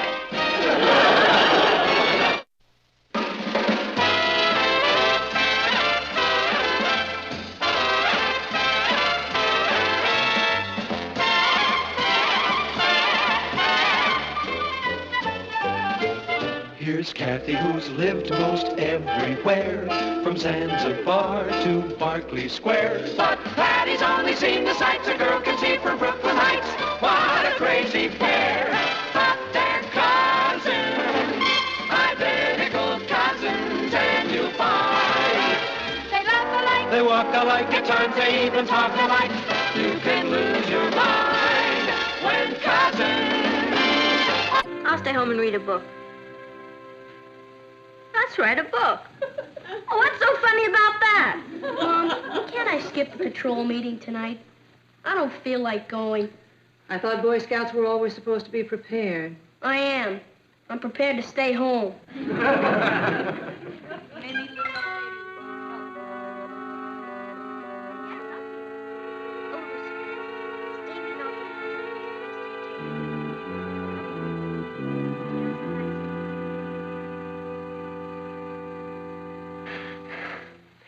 Natalie, children, I'm afraid I've got some bad news for you. Hello, everybody. Hi, everybody. Say, I just left JR. I'm afraid you're in for a kind of a shock. Gang, we've been through a lot together. But I think that we've proved that that we can take it. And now, we've got to be really brave. Is that you, Martin? Yeah. Yes, Natalie.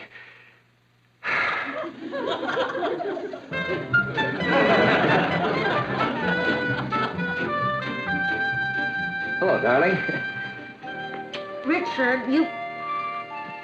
I wish I could get my hands on whoever invented the PTA. I must have addressed 1 million envelopes today for the luncheon. Oh, Lucifer. Oh, I'll never get it right. I'm not the type anyway. Hello, Uncle Martin. Hello, Kath. Dad, were you a Boy Scout when you were a boy? Yeah, I sure was. Gee, I didn't know they had them in those days. Oh, yeah, we used to go out hunting for buffalo. Well, then get yourself another date. Goodbye, Richard.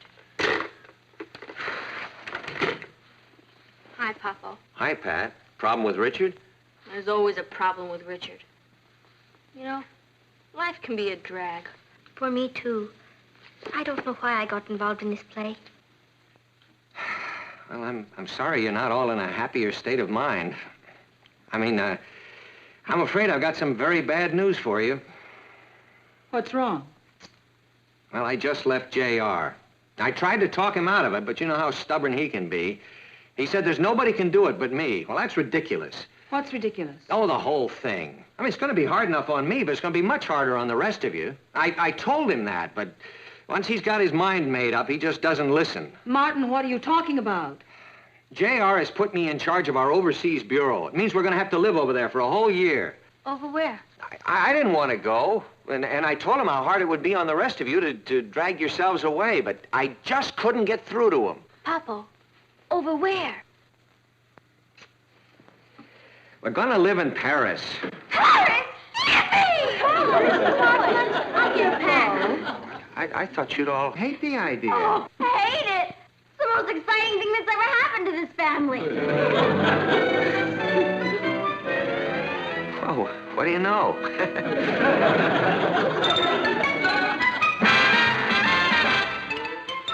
Meet Kathy, who's lived most everywhere, from Zanzibar to Berkeley Square. But Patty's only seen the sights a girl can see from Brooklyn Heights. What a crazy pair!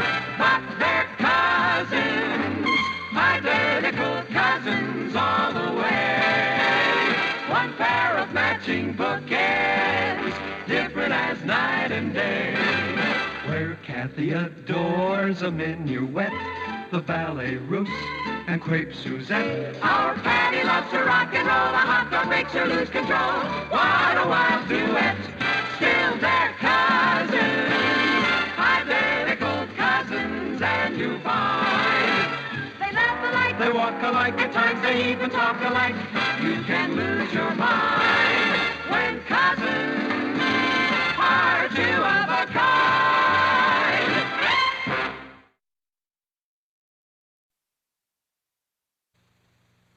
You gonna be able to get us packed and out of here in 2 weeks? To go to Paris? Watch me. I'm really amazed. I thought I knew you all so well. I told JR, look, I'm willing to make the sacrifice, but my family will never sit still for it. Natalie's got her clubs and civic affairs. The girls have their boyfriends and school activities, and Ross has his Boy Scouts. Well, I can be civic in France. I can't wait to go to Dior's. Now, take it easy. We're gonna be over there for quite a while. Hey, there's that book I was looking for last week. Dad, is there any room for my ham set? Gee, I'm sorry, son. We're gonna have to put it in storage. But how do I keep in touch with everybody? Send them postcards. Mom, my sled, skis, and tennis racket Go into storage. Storage? I'll need them over there. Anything you need, we'll rent. We're sending enough over there now to supply the Fifth Army. We have to put our foot down someplace. Oh, say, listen, where are my golf clubs? Oh, I put them with the things that are going into storage. Storage? That's a good idea. All the suitcases are up, Aunt Natalie. Oh, good. You and Patty can start packing. I can't believe I'll be seeing Father again. Oh, well, that's one of life's little ironies. He's leaving for India, but we'll manage to get him back to Paris for a visit. Papa, what are the boys like over in Europe? Like the boys anywhere else. Interested in girls. That's good enough for me. Me in Paris. Oh, and it's not just going to be Paris. I mean, all those European countries are only an hour or two apart by plane, so we'll be making trips everywhere. I can't wait. Come on, Kath. The sooner we finish packing, the sooner we get out of here. Boy, I can't believe it. I'm going to be international.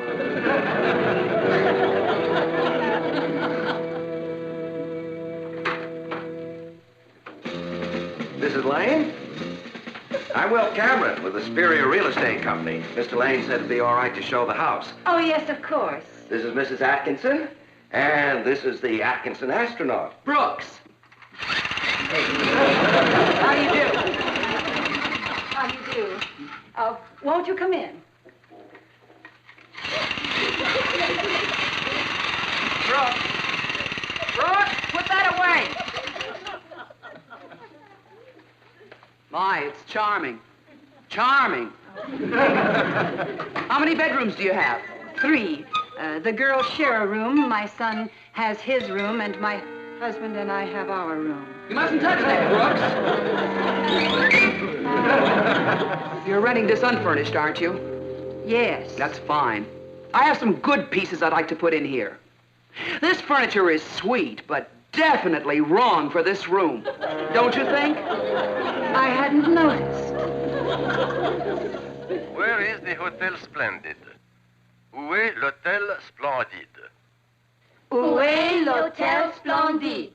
Do you have any money? Avez-vous de l'argent? Avez-vous d'argent? I would like a cup of coffee with sugar and cream. Je voudrais une tasse de café avec du sucre et de la crème. Je voudrais une tasse de café avec du sucre et de la crème. Boy, you have a terrible accent. What do you expect? I'm not even there yet. Let's try it out. Pretend we're in a restaurant. I'll be a waitress. I'll be outside looking in the window. We're all eating together. I'm not hungry. Bonjour, madame. Mademoiselle. Monsieur. Voulez-vous avoir une table? Sure. Oui. Bon. Ici, s'il vous plaît. Que voulez-vous en manger? What'd she say? She says, what do you want to eat? Poison. That's pronounced poisson. I wondered. Bonsoir, tout le monde. Well, speaking French okay now? Hello, darling. Oh, this was a wonderful idea. Well, I thought we might as well be able to greet them in their native tongue when we arrive. How's the packing going? Well, it's funny. The more I do, the more there is to do. I'm beginning to wonder if we're going to be through on time. Don't worry, we will be. All we have to do is follow this checklist. I hope we're not disturbing you. I have some people here to see the house. No, not at all. These are the O'Briens. The Lane family. How do you do? I know the way. We'll just show ourselves around.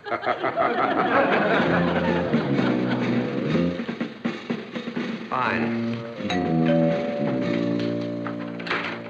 Hi, Rich. I looked for you after school. We all went over to the malt shop, but you'd vanished into thin air. I'm sorry, Rich. I have a million things to do around here. I thought maybe something had happened to you. I rushed over here as soon as I finished my malt. Ouch. What's the matter? That's where I had my shot. Remember the last time you were supposed to get a shot? And Kathy got it by mistake, and I tried to keep her date with Ted and my date with you. And we lost the dance contest because the judge thought Kathy was a better dancer. Yeah. We've had a lot of laughs together. Yeah. What's the matter? Nothing. What's nothing? Well, nothing is, I don't want you going out with those Europeans. You know what they're like. No, I don't. That's why I'm going over there to find out. Well, that's what I mean. I'm teasing. I'll only be away a year. That's almost 5% of our lives up to now. Anyway, once you've been to France, well, I'll look like nothing. You are wrong, mon cher. You look like something. Patty will never forget. Hey, cut it out. Come to Patty. I will take you to the Casbah. Kiss me once together. Stop it. I mean, it's all right to joke about it while you're here, but it won't be so funny once you're over there. My buddy's girlfriend went to Spain and... Spain! España! Now for the brave bulls, the handsome caballero. Querida, has anyone ever told you you have the most beautiful eyes, like black olives? My eyes are green. You have the most beautiful eyes, like green olives. Hey, what's the matter with you? You haven't even left yet, and you're acting like a nut. Come on, let's go eat. Are you hungry, darling? I will fix for you an Hungarian omelet right away. As soon as I get this diamond bracelets off. They are so heavy I can't lift the frying pan. There, darling. That's better, darling. You will love my omelet. I use make eggs. Did anybody ever tell you you're a kook?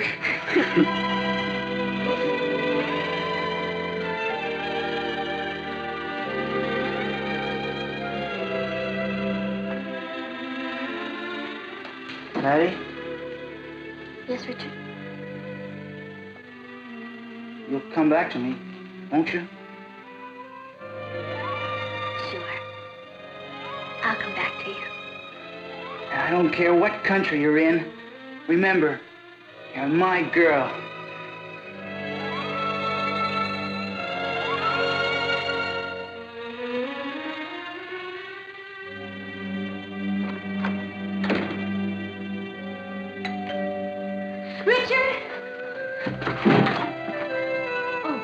Hello.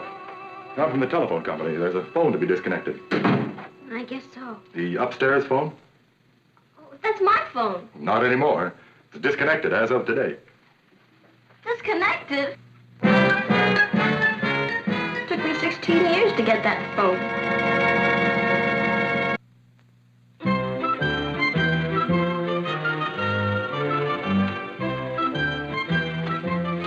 Hello, Ross. Hi, Nicky. I just wanted to say goodbye. I was just coming over to say goodbye to you. Were you really? That's the sweetest thing I've ever heard of. In the middle of all this excitement about going to Paris and everything, you thought of me. Sure. I don't have much to do. Please don't fall in love with any of those French girls. I won't. They'll fall in love with you. You're a very attractive boy, you know. I know. Hi, Ross. Oh, hi, Billy. Well, I'll be running along. You two men probably have important things to discuss. Yeah. I'll see you, Nicky. I'll see you, Ross. Have a good time. Sure. Thanks.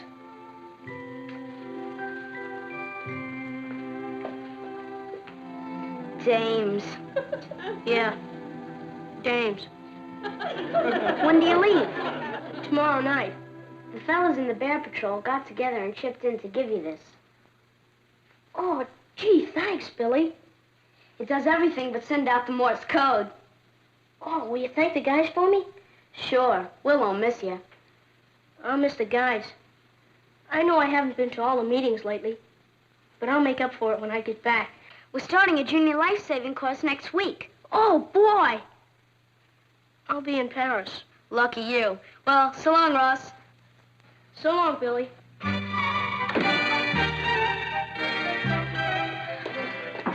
Everything's out of the basement. Good. Will you help me with this? I could use about 6 more hands. Sure. What are you going to do with all this stuff? Well, I'm sending all the canned goods over to the church, and the perishables we're giving to Aunt Martha. Oh, will you fill this carton? Mm-hmm. Got any mustard? I said fill the carton. Aunt Martha's trying to diet anyway. Come in. Hello, Mrs. Lane. Hello. Hi, Mr. Papadopoulos. This is for you. Well, I didn't order anything. We're leaving, you know. We'll need another carton. There's one in the living room. I know you're leaving. That's why this is for you. It's Bye. a gift. Bye. A going away present. No, I come back soon present. I had a nice speech to go with the fruit, but I'm not much of a speaker, so you'll just have to take the fruit. I don't know what to say.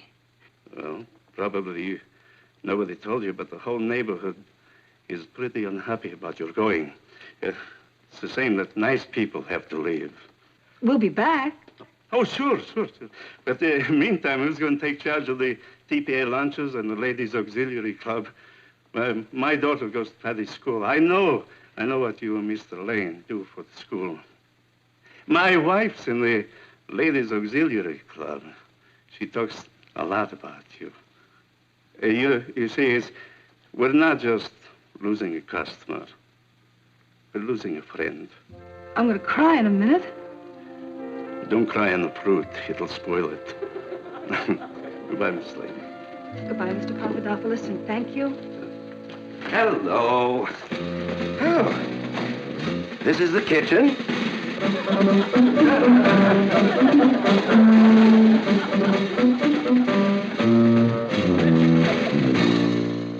Would you pass the salt, please? Now, I've arranged to have the first few days off so that I can show you around Paris. And there's a marvelous sightseeing boat called Le Bateau Mouche that goes around the Syne. Could I have the mayonnaise, please? On the first day, I thought we'd have lunch at the Eiffel Tower. There's a wonderful restaurant there, before the top, you know. Well, how's that sound? Great. That sneak Sue Ellen bought a new dress and invited Richard to a dance at her father's country club. What's Sue Ellen's dress got to do with having lunch at the Eiffel Tower? Nothing. I just knew this was going to happen. I don't think you have to worry about Richard. Who's worried about Richard? I'm worried about Sue Ellen. Good evening, folks. Enjoy your dinner. We won't bother you. Now, this is the dining room, and out here we have the terrace.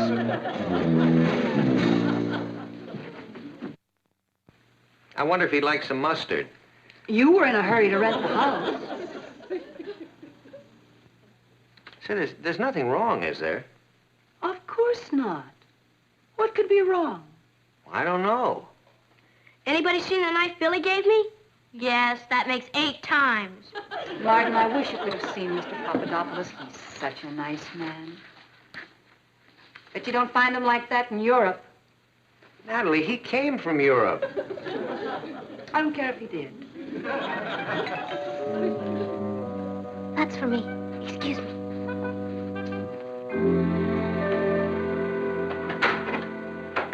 Hello, Ted. Hi, Kathy. Am I early? No, we were just finishing dinner. Sit down.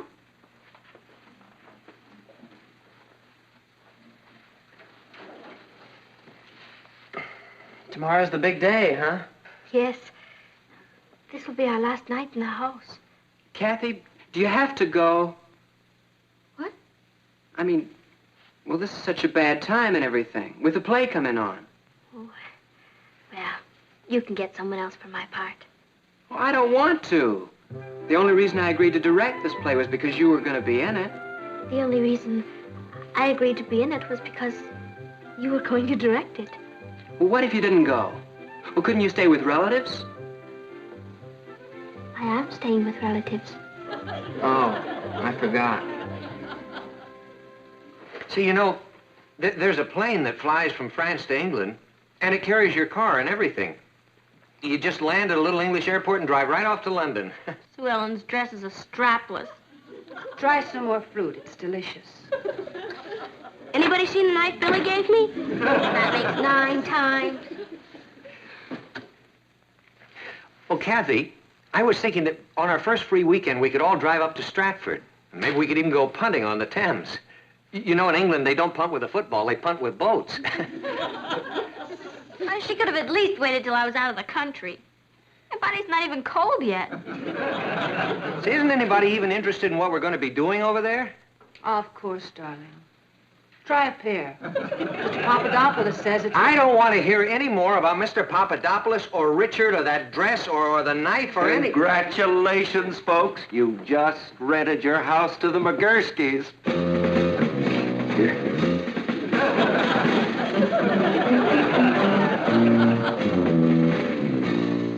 Are you all ready, dear? Yeah.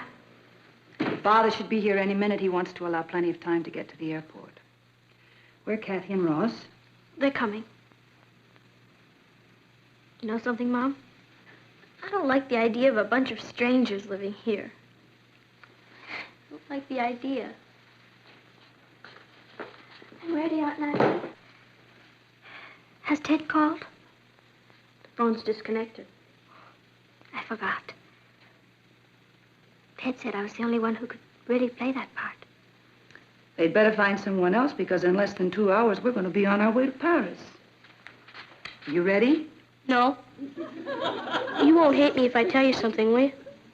Of course not. You may think I'm chicken, but I don't want to go. Brother, you have a lot of company. I'll miss the life-saving course if I go. There's no if about it. Now listen, all of you. This trip may have sounded more exciting in the beginning than it does now. I think if we told your father we didn't want to go, he'd have made other arrangements, but it's too late for that now. So, let's pull ourselves together. Yippee! We're going to Paris. That's better. Well, let's check and make sure all the windows are locked.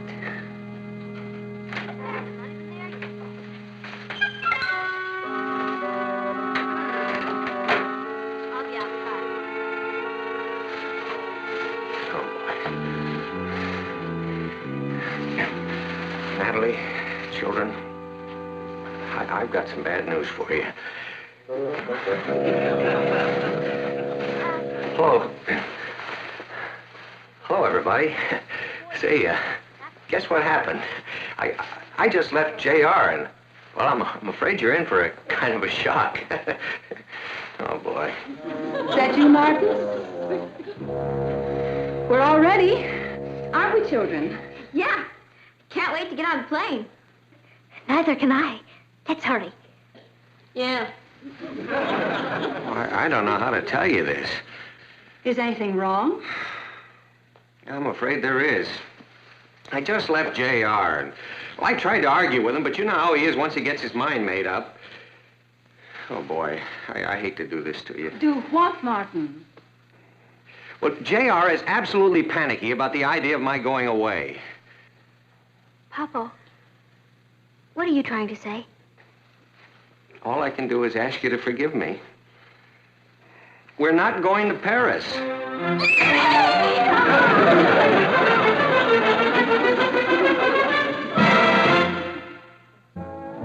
Sure, Rich.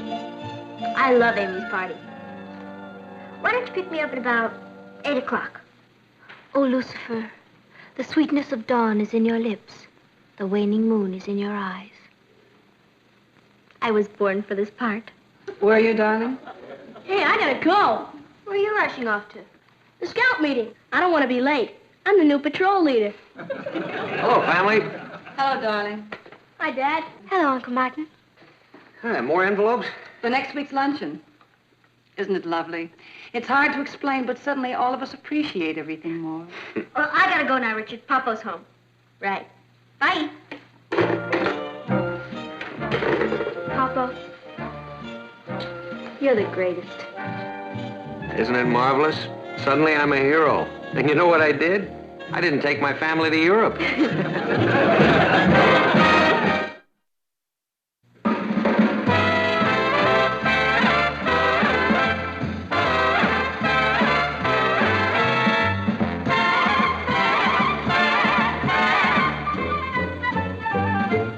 Here's Kathy, who's lived most everywhere, from Zanzibar to Berkeley Square. But Patty's only seen the sights a girl can see from Brooklyn Heights. What a crazy pair! But they're cousins, identical cousins, and you'll find they laugh alike, they walk alike, at times they even talk alike. You can lose your mind when cousins. Miss Lane, hit it better. I'm tired of Mrs. Davis winning every year. It's giving me an inferiority complex. She'll never be able to beat this cake. I hope you're right. Oh, dear, I'm late for the hairdresser. You can leave as soon as you've finished, Mrs. Williams. I just have the girls' room to do. Looks like they played the Army-Navy game up there. See you Friday.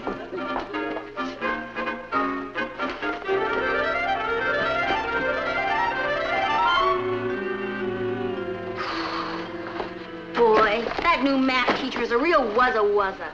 What's a wuzza-wuzza? Our new math teacher. Hey, Cuckoo! Beauty.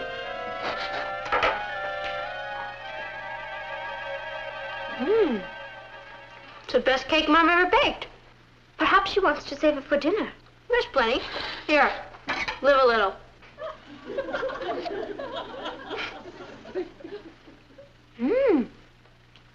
It's wonderful. I told you. Let's cut. You want to go down for soda? No, thank you, Patty. I have some letters to write. Hi, Mama. I didn't know you were home. Do me a favor, will you? Sure. I have an appointment at the hairdresser, and I'm late. There's a banana sponge cake in the kitchen. Take it over to the church bazaar for me, will you? It has to be entered for 6 o'clock. I'll see you there later. Bye.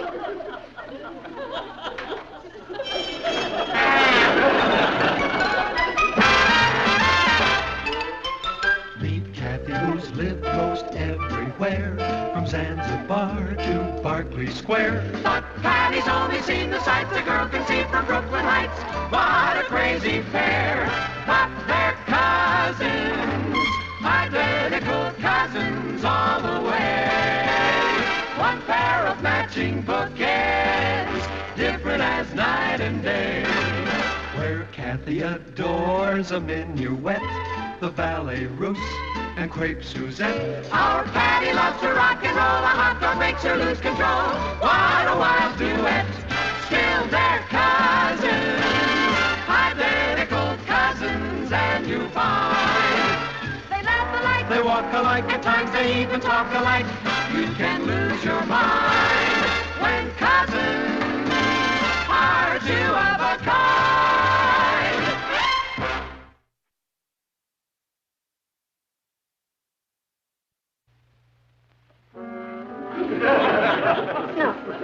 No.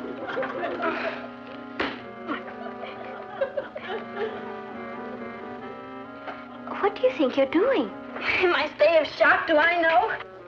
It'll kill Mom if her cake doesn't win the prize. How could I forget that tonight was the annual church bazaar? You saw food and everything else went out of your head? Mrs. Davis has won the cake baking contest every year for the past 5 years. Mom swore she was going to beat her this year. Oh. I wonder if you can enter half a cake. You're home. You better take that cake. Right. What happened? Mice? How could you do this to your own mother?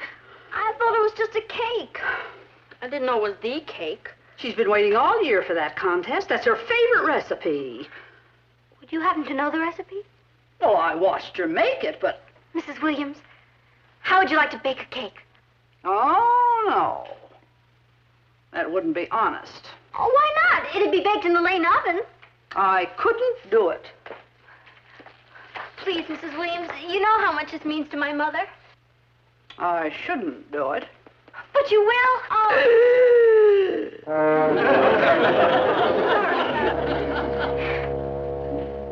You get upstairs and clean your room. There. That should win first prize.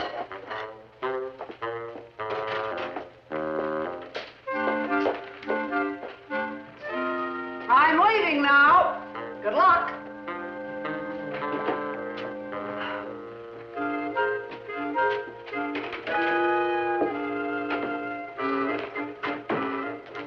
Cool.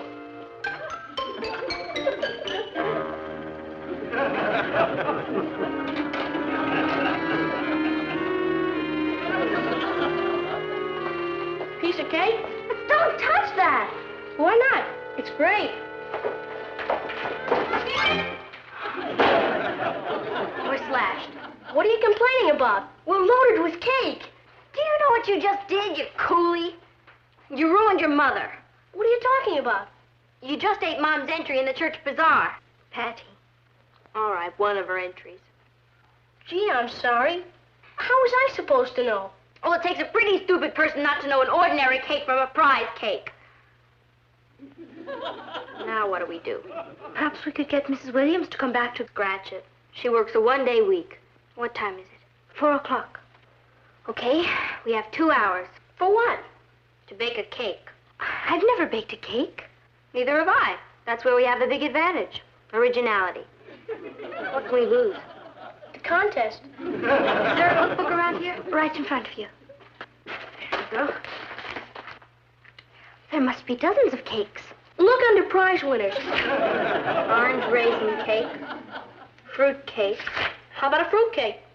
Mom baked a banana sponge cake with chocolate in it. Don't you think she'd be a little suspicious if it turned into a fruit cake? Tutti frutti cake. Spice cake. Here we are. Banana sponge cake. Kathy, you give the directions and we'll bake the cake. Right. We need 2 9-inch layer pans. Melt 4 ounces chocolate. I'll get the chocolate and the milk. I'll get all the other things. Take a cup of milk.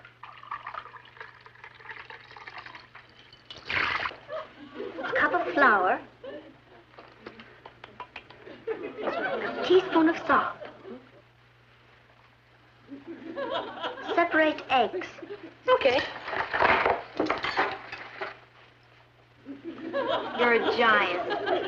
Separate the white from the yolk. Why? You eat it all at the same time, don't you? Come on. Get. I smell something burning. Add the chocolate to the milk and the flour.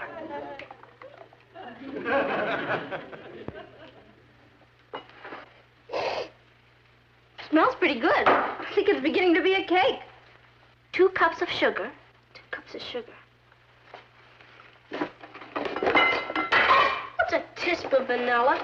Tisp is a teaspoon. Why don't they say so?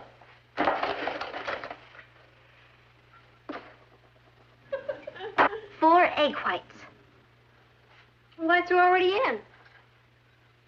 I better add more eggs.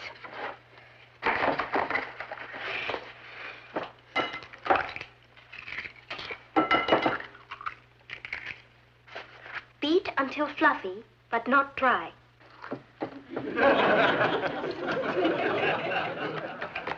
Okay. I'll get it. You keep going.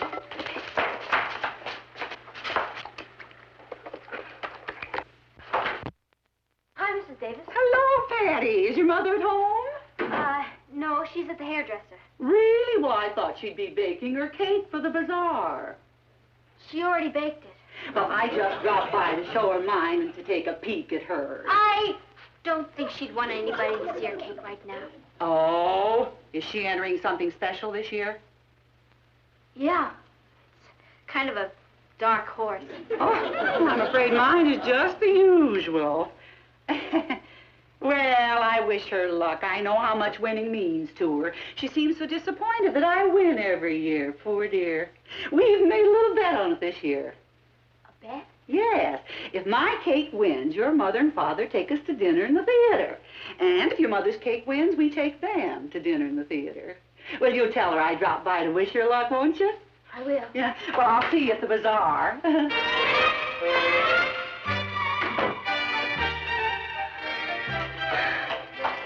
We need a bigger cake. Why? Because Mrs. Davis was just here and she's entering a giant. This is gonna look like a pygmy. Okay. A lot more flour. Milk. Give me some more eggs.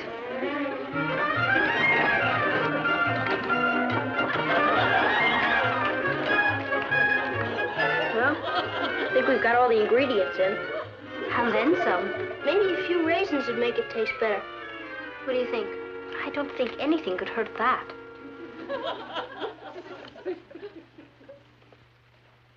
I better get the raisins.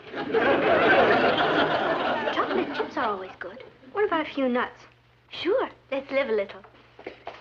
Nuts, raisins, chocolate chips.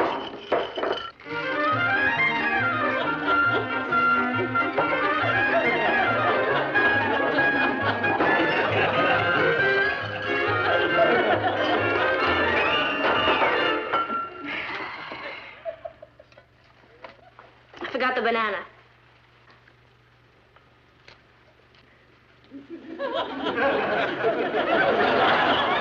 I think it's supposed to be sliced. Oh.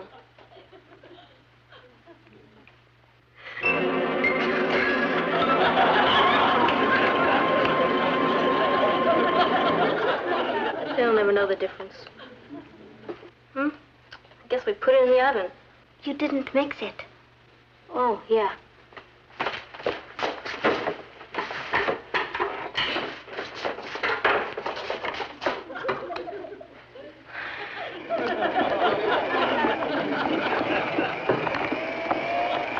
It's working. We've done it! Do we have to eat it? If I'd have known baking a cake was this easy, I'd have done it before this. Ross, you go check on the oven, see what the temperature is. 325. Perfect. The batter should be ready.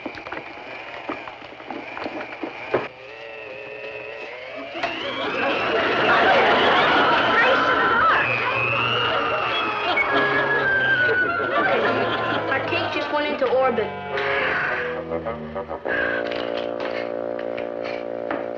Okay, in the oven. You know something? This is the lickiest looking cake Mom's ever made. How long do we have to wait? Bake 25 minutes.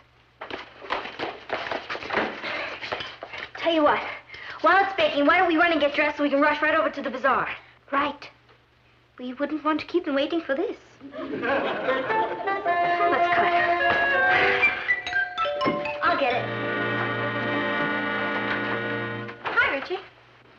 Have you looked in the mirror? What have you been doing? Just baking a cake. You? What's wrong with that? I don't know. I haven't tasted the cake yet. And you won't. It's going to be entered in the competition at the bazaar. You're entering a cake in a competition? Well, it's really my mother's cake. We're entering it in her name. Who's we're? Well, Kathy, Ross, and I. The three of you baked it? Yeah, it was kind of a community effort. My brother. Does your mother know you're bringing all this joy into her life? No, and she mustn't find out. She won't find out from me. I knew I could count on you. And you know why she won't find out from me? Sure, because you're a loyal, trustworthy friend. Wrong, because I'm chicken. I'm not going to that bazaar. But you promised to take me. Patty, you're putting an entry into a contest illegally. I'm not going to become an accessory after the fact. I'll write to you. Bye.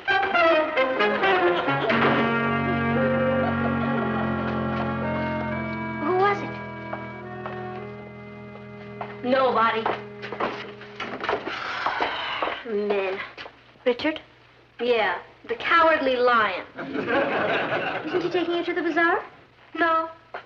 He's afraid if he's seen with me, the FBI might crack down on him.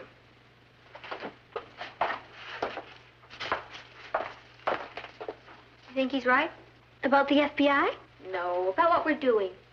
I mean, is it wrong? Yes. But at least it's for the right reason. You know something, cousin? Sometimes you're a real comfort to me.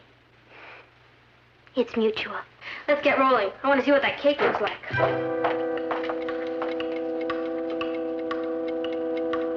1 minute to go.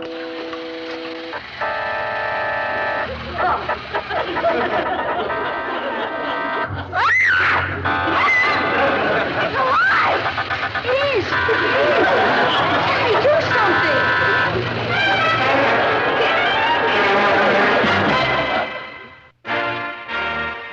I'll bet it's the biggest cake they get. Yeah. Must have put in too much of something. Maybe we could cut it in half and enter it twice. It won't look so bad once we get the icing on. I forgot all about the icing.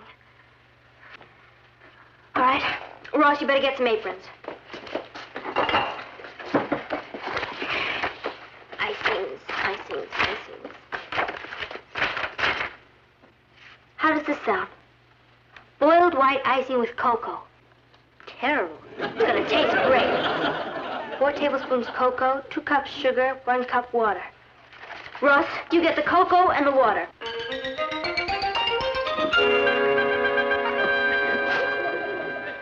I hope it doesn't explode.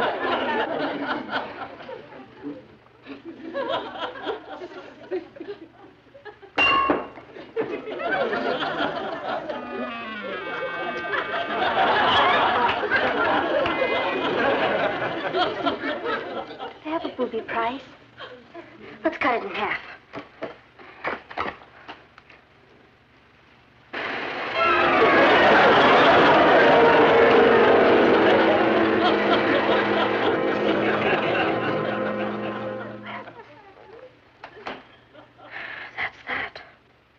No, it isn't. Don't you know the Lane motto? Never naive, gay up, yay. What does that mean? Never give up in Pig Latin.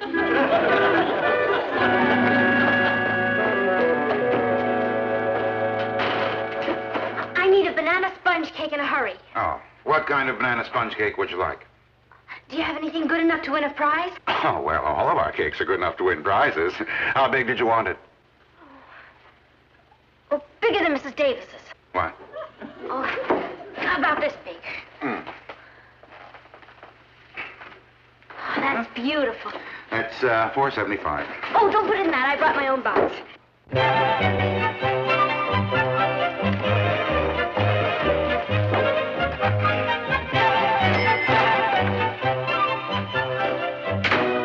Anybody home? Hello, Uncle Martin. Oh, hello, Kathy. I thought you'd be at the bazaar. We got held up a little.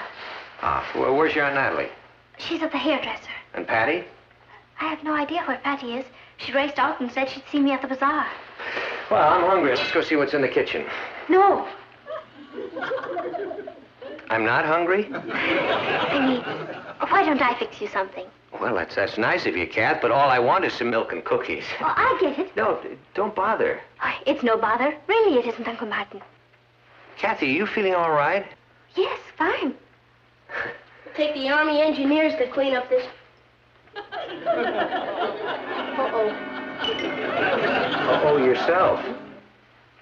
How was your day at the office? Fine. How was your day at home? Okay. You know how it is. No. How is it? You tell him, Kath. Tell me what? It's nothing, really. Kath, if you have a problem, I think maybe you'd better tell me. Now, do you? Well, yes and no. Tell me about the yes part. I don't know if I should. But I guess I'd better. You see, it's like this. Do you have a banana sponge cake? Certainly. How big a cake did you want? Bigger than Mrs. Davis's. Anybody home?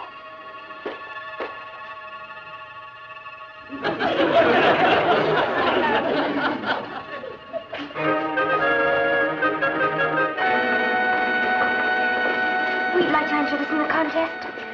Fine. Here's a number for it. Thank you. Mrs. Lane baked it. What is it?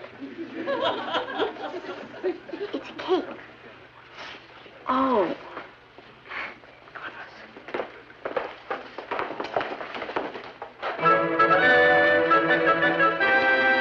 I'd like to enter a cake. All right. I'd like to enter it under the name of Natalie Lane. Here's your number. Thank you. Is there still time to enter a cake? Yes. It's for Natalie Lane. She's been busy, hasn't she? Yeah. Oh, darling, I've been looking all over for you. Oh, have you? Well, I've been looking all over for you, too. I think we'd better get started. Step right up, ladies and gentlemen. The cake contest is about to begin. Hi, Mom. Oh.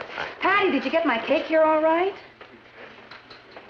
To tell you the truth, Mom. To tell you the truth, Natalie, you don't have a thing to worry about. You're gonna win.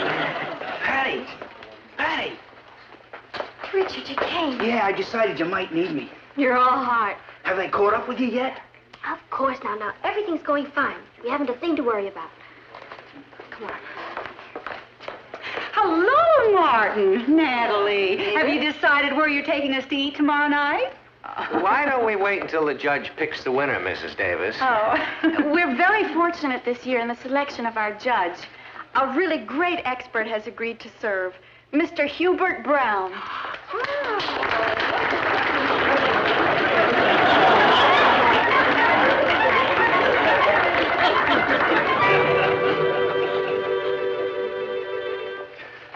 Yes.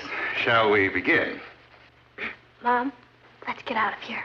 That's a marvelous idea. I'll take us all out for a Chinese dinner. They haven't even picked the winner yet. No, but they picked the loser.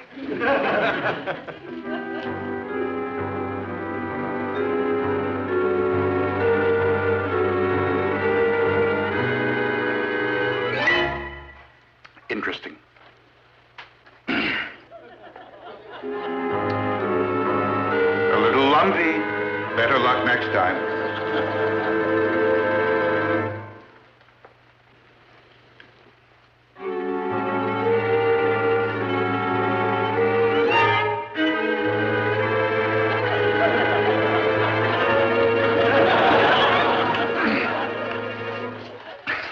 My.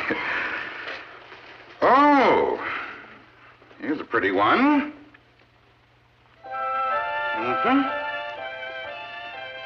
And it retails for $4.75.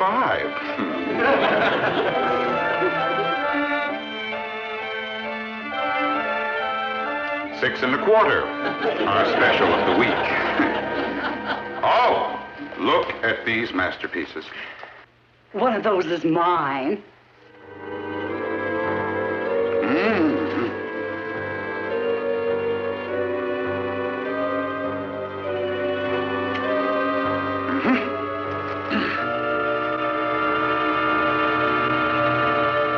We've come down to the experts. I think one of them's mine. No, it isn't, Mom. I faked out on you. The texture is perfect. Excellent, excellent. Thank you.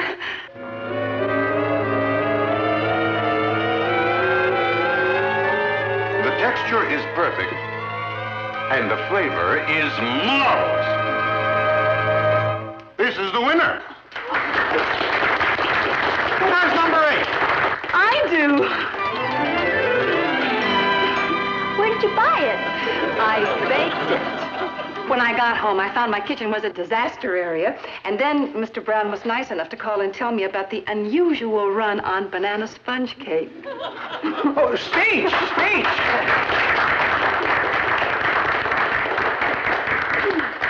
I never could have done it without the help of my family.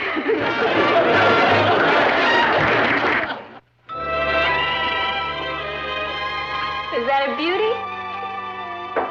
And I baked it with my own little hands. With a little help from your mother. Oh, I contributed a little know-how. Come on, the meeting's gonna start in a few minutes. Gee, sis, I sure appreciate your baking this for the Scouts' party. Boy Scouts have to eat, too. I hope they enjoy it. They will. We'll all help you.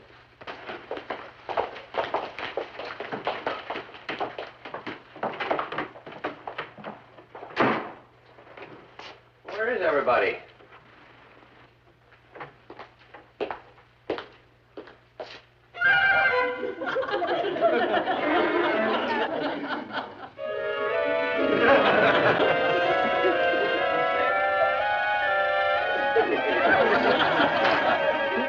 Anybody home?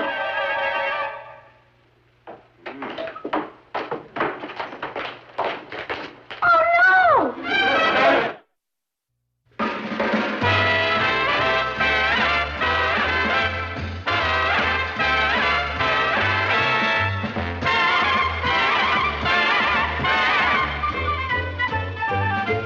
Here's Kathy, who's lived most everywhere, from Zanzibar to Berkeley Square. But Patty's only seen the sights a girl can see from Brooklyn Heights. What a crazy pair! But they're cousins, identical cousins, and you'll find They laugh alike. they walk alike, at times they even talk alike. You can lose your mind when cousins are two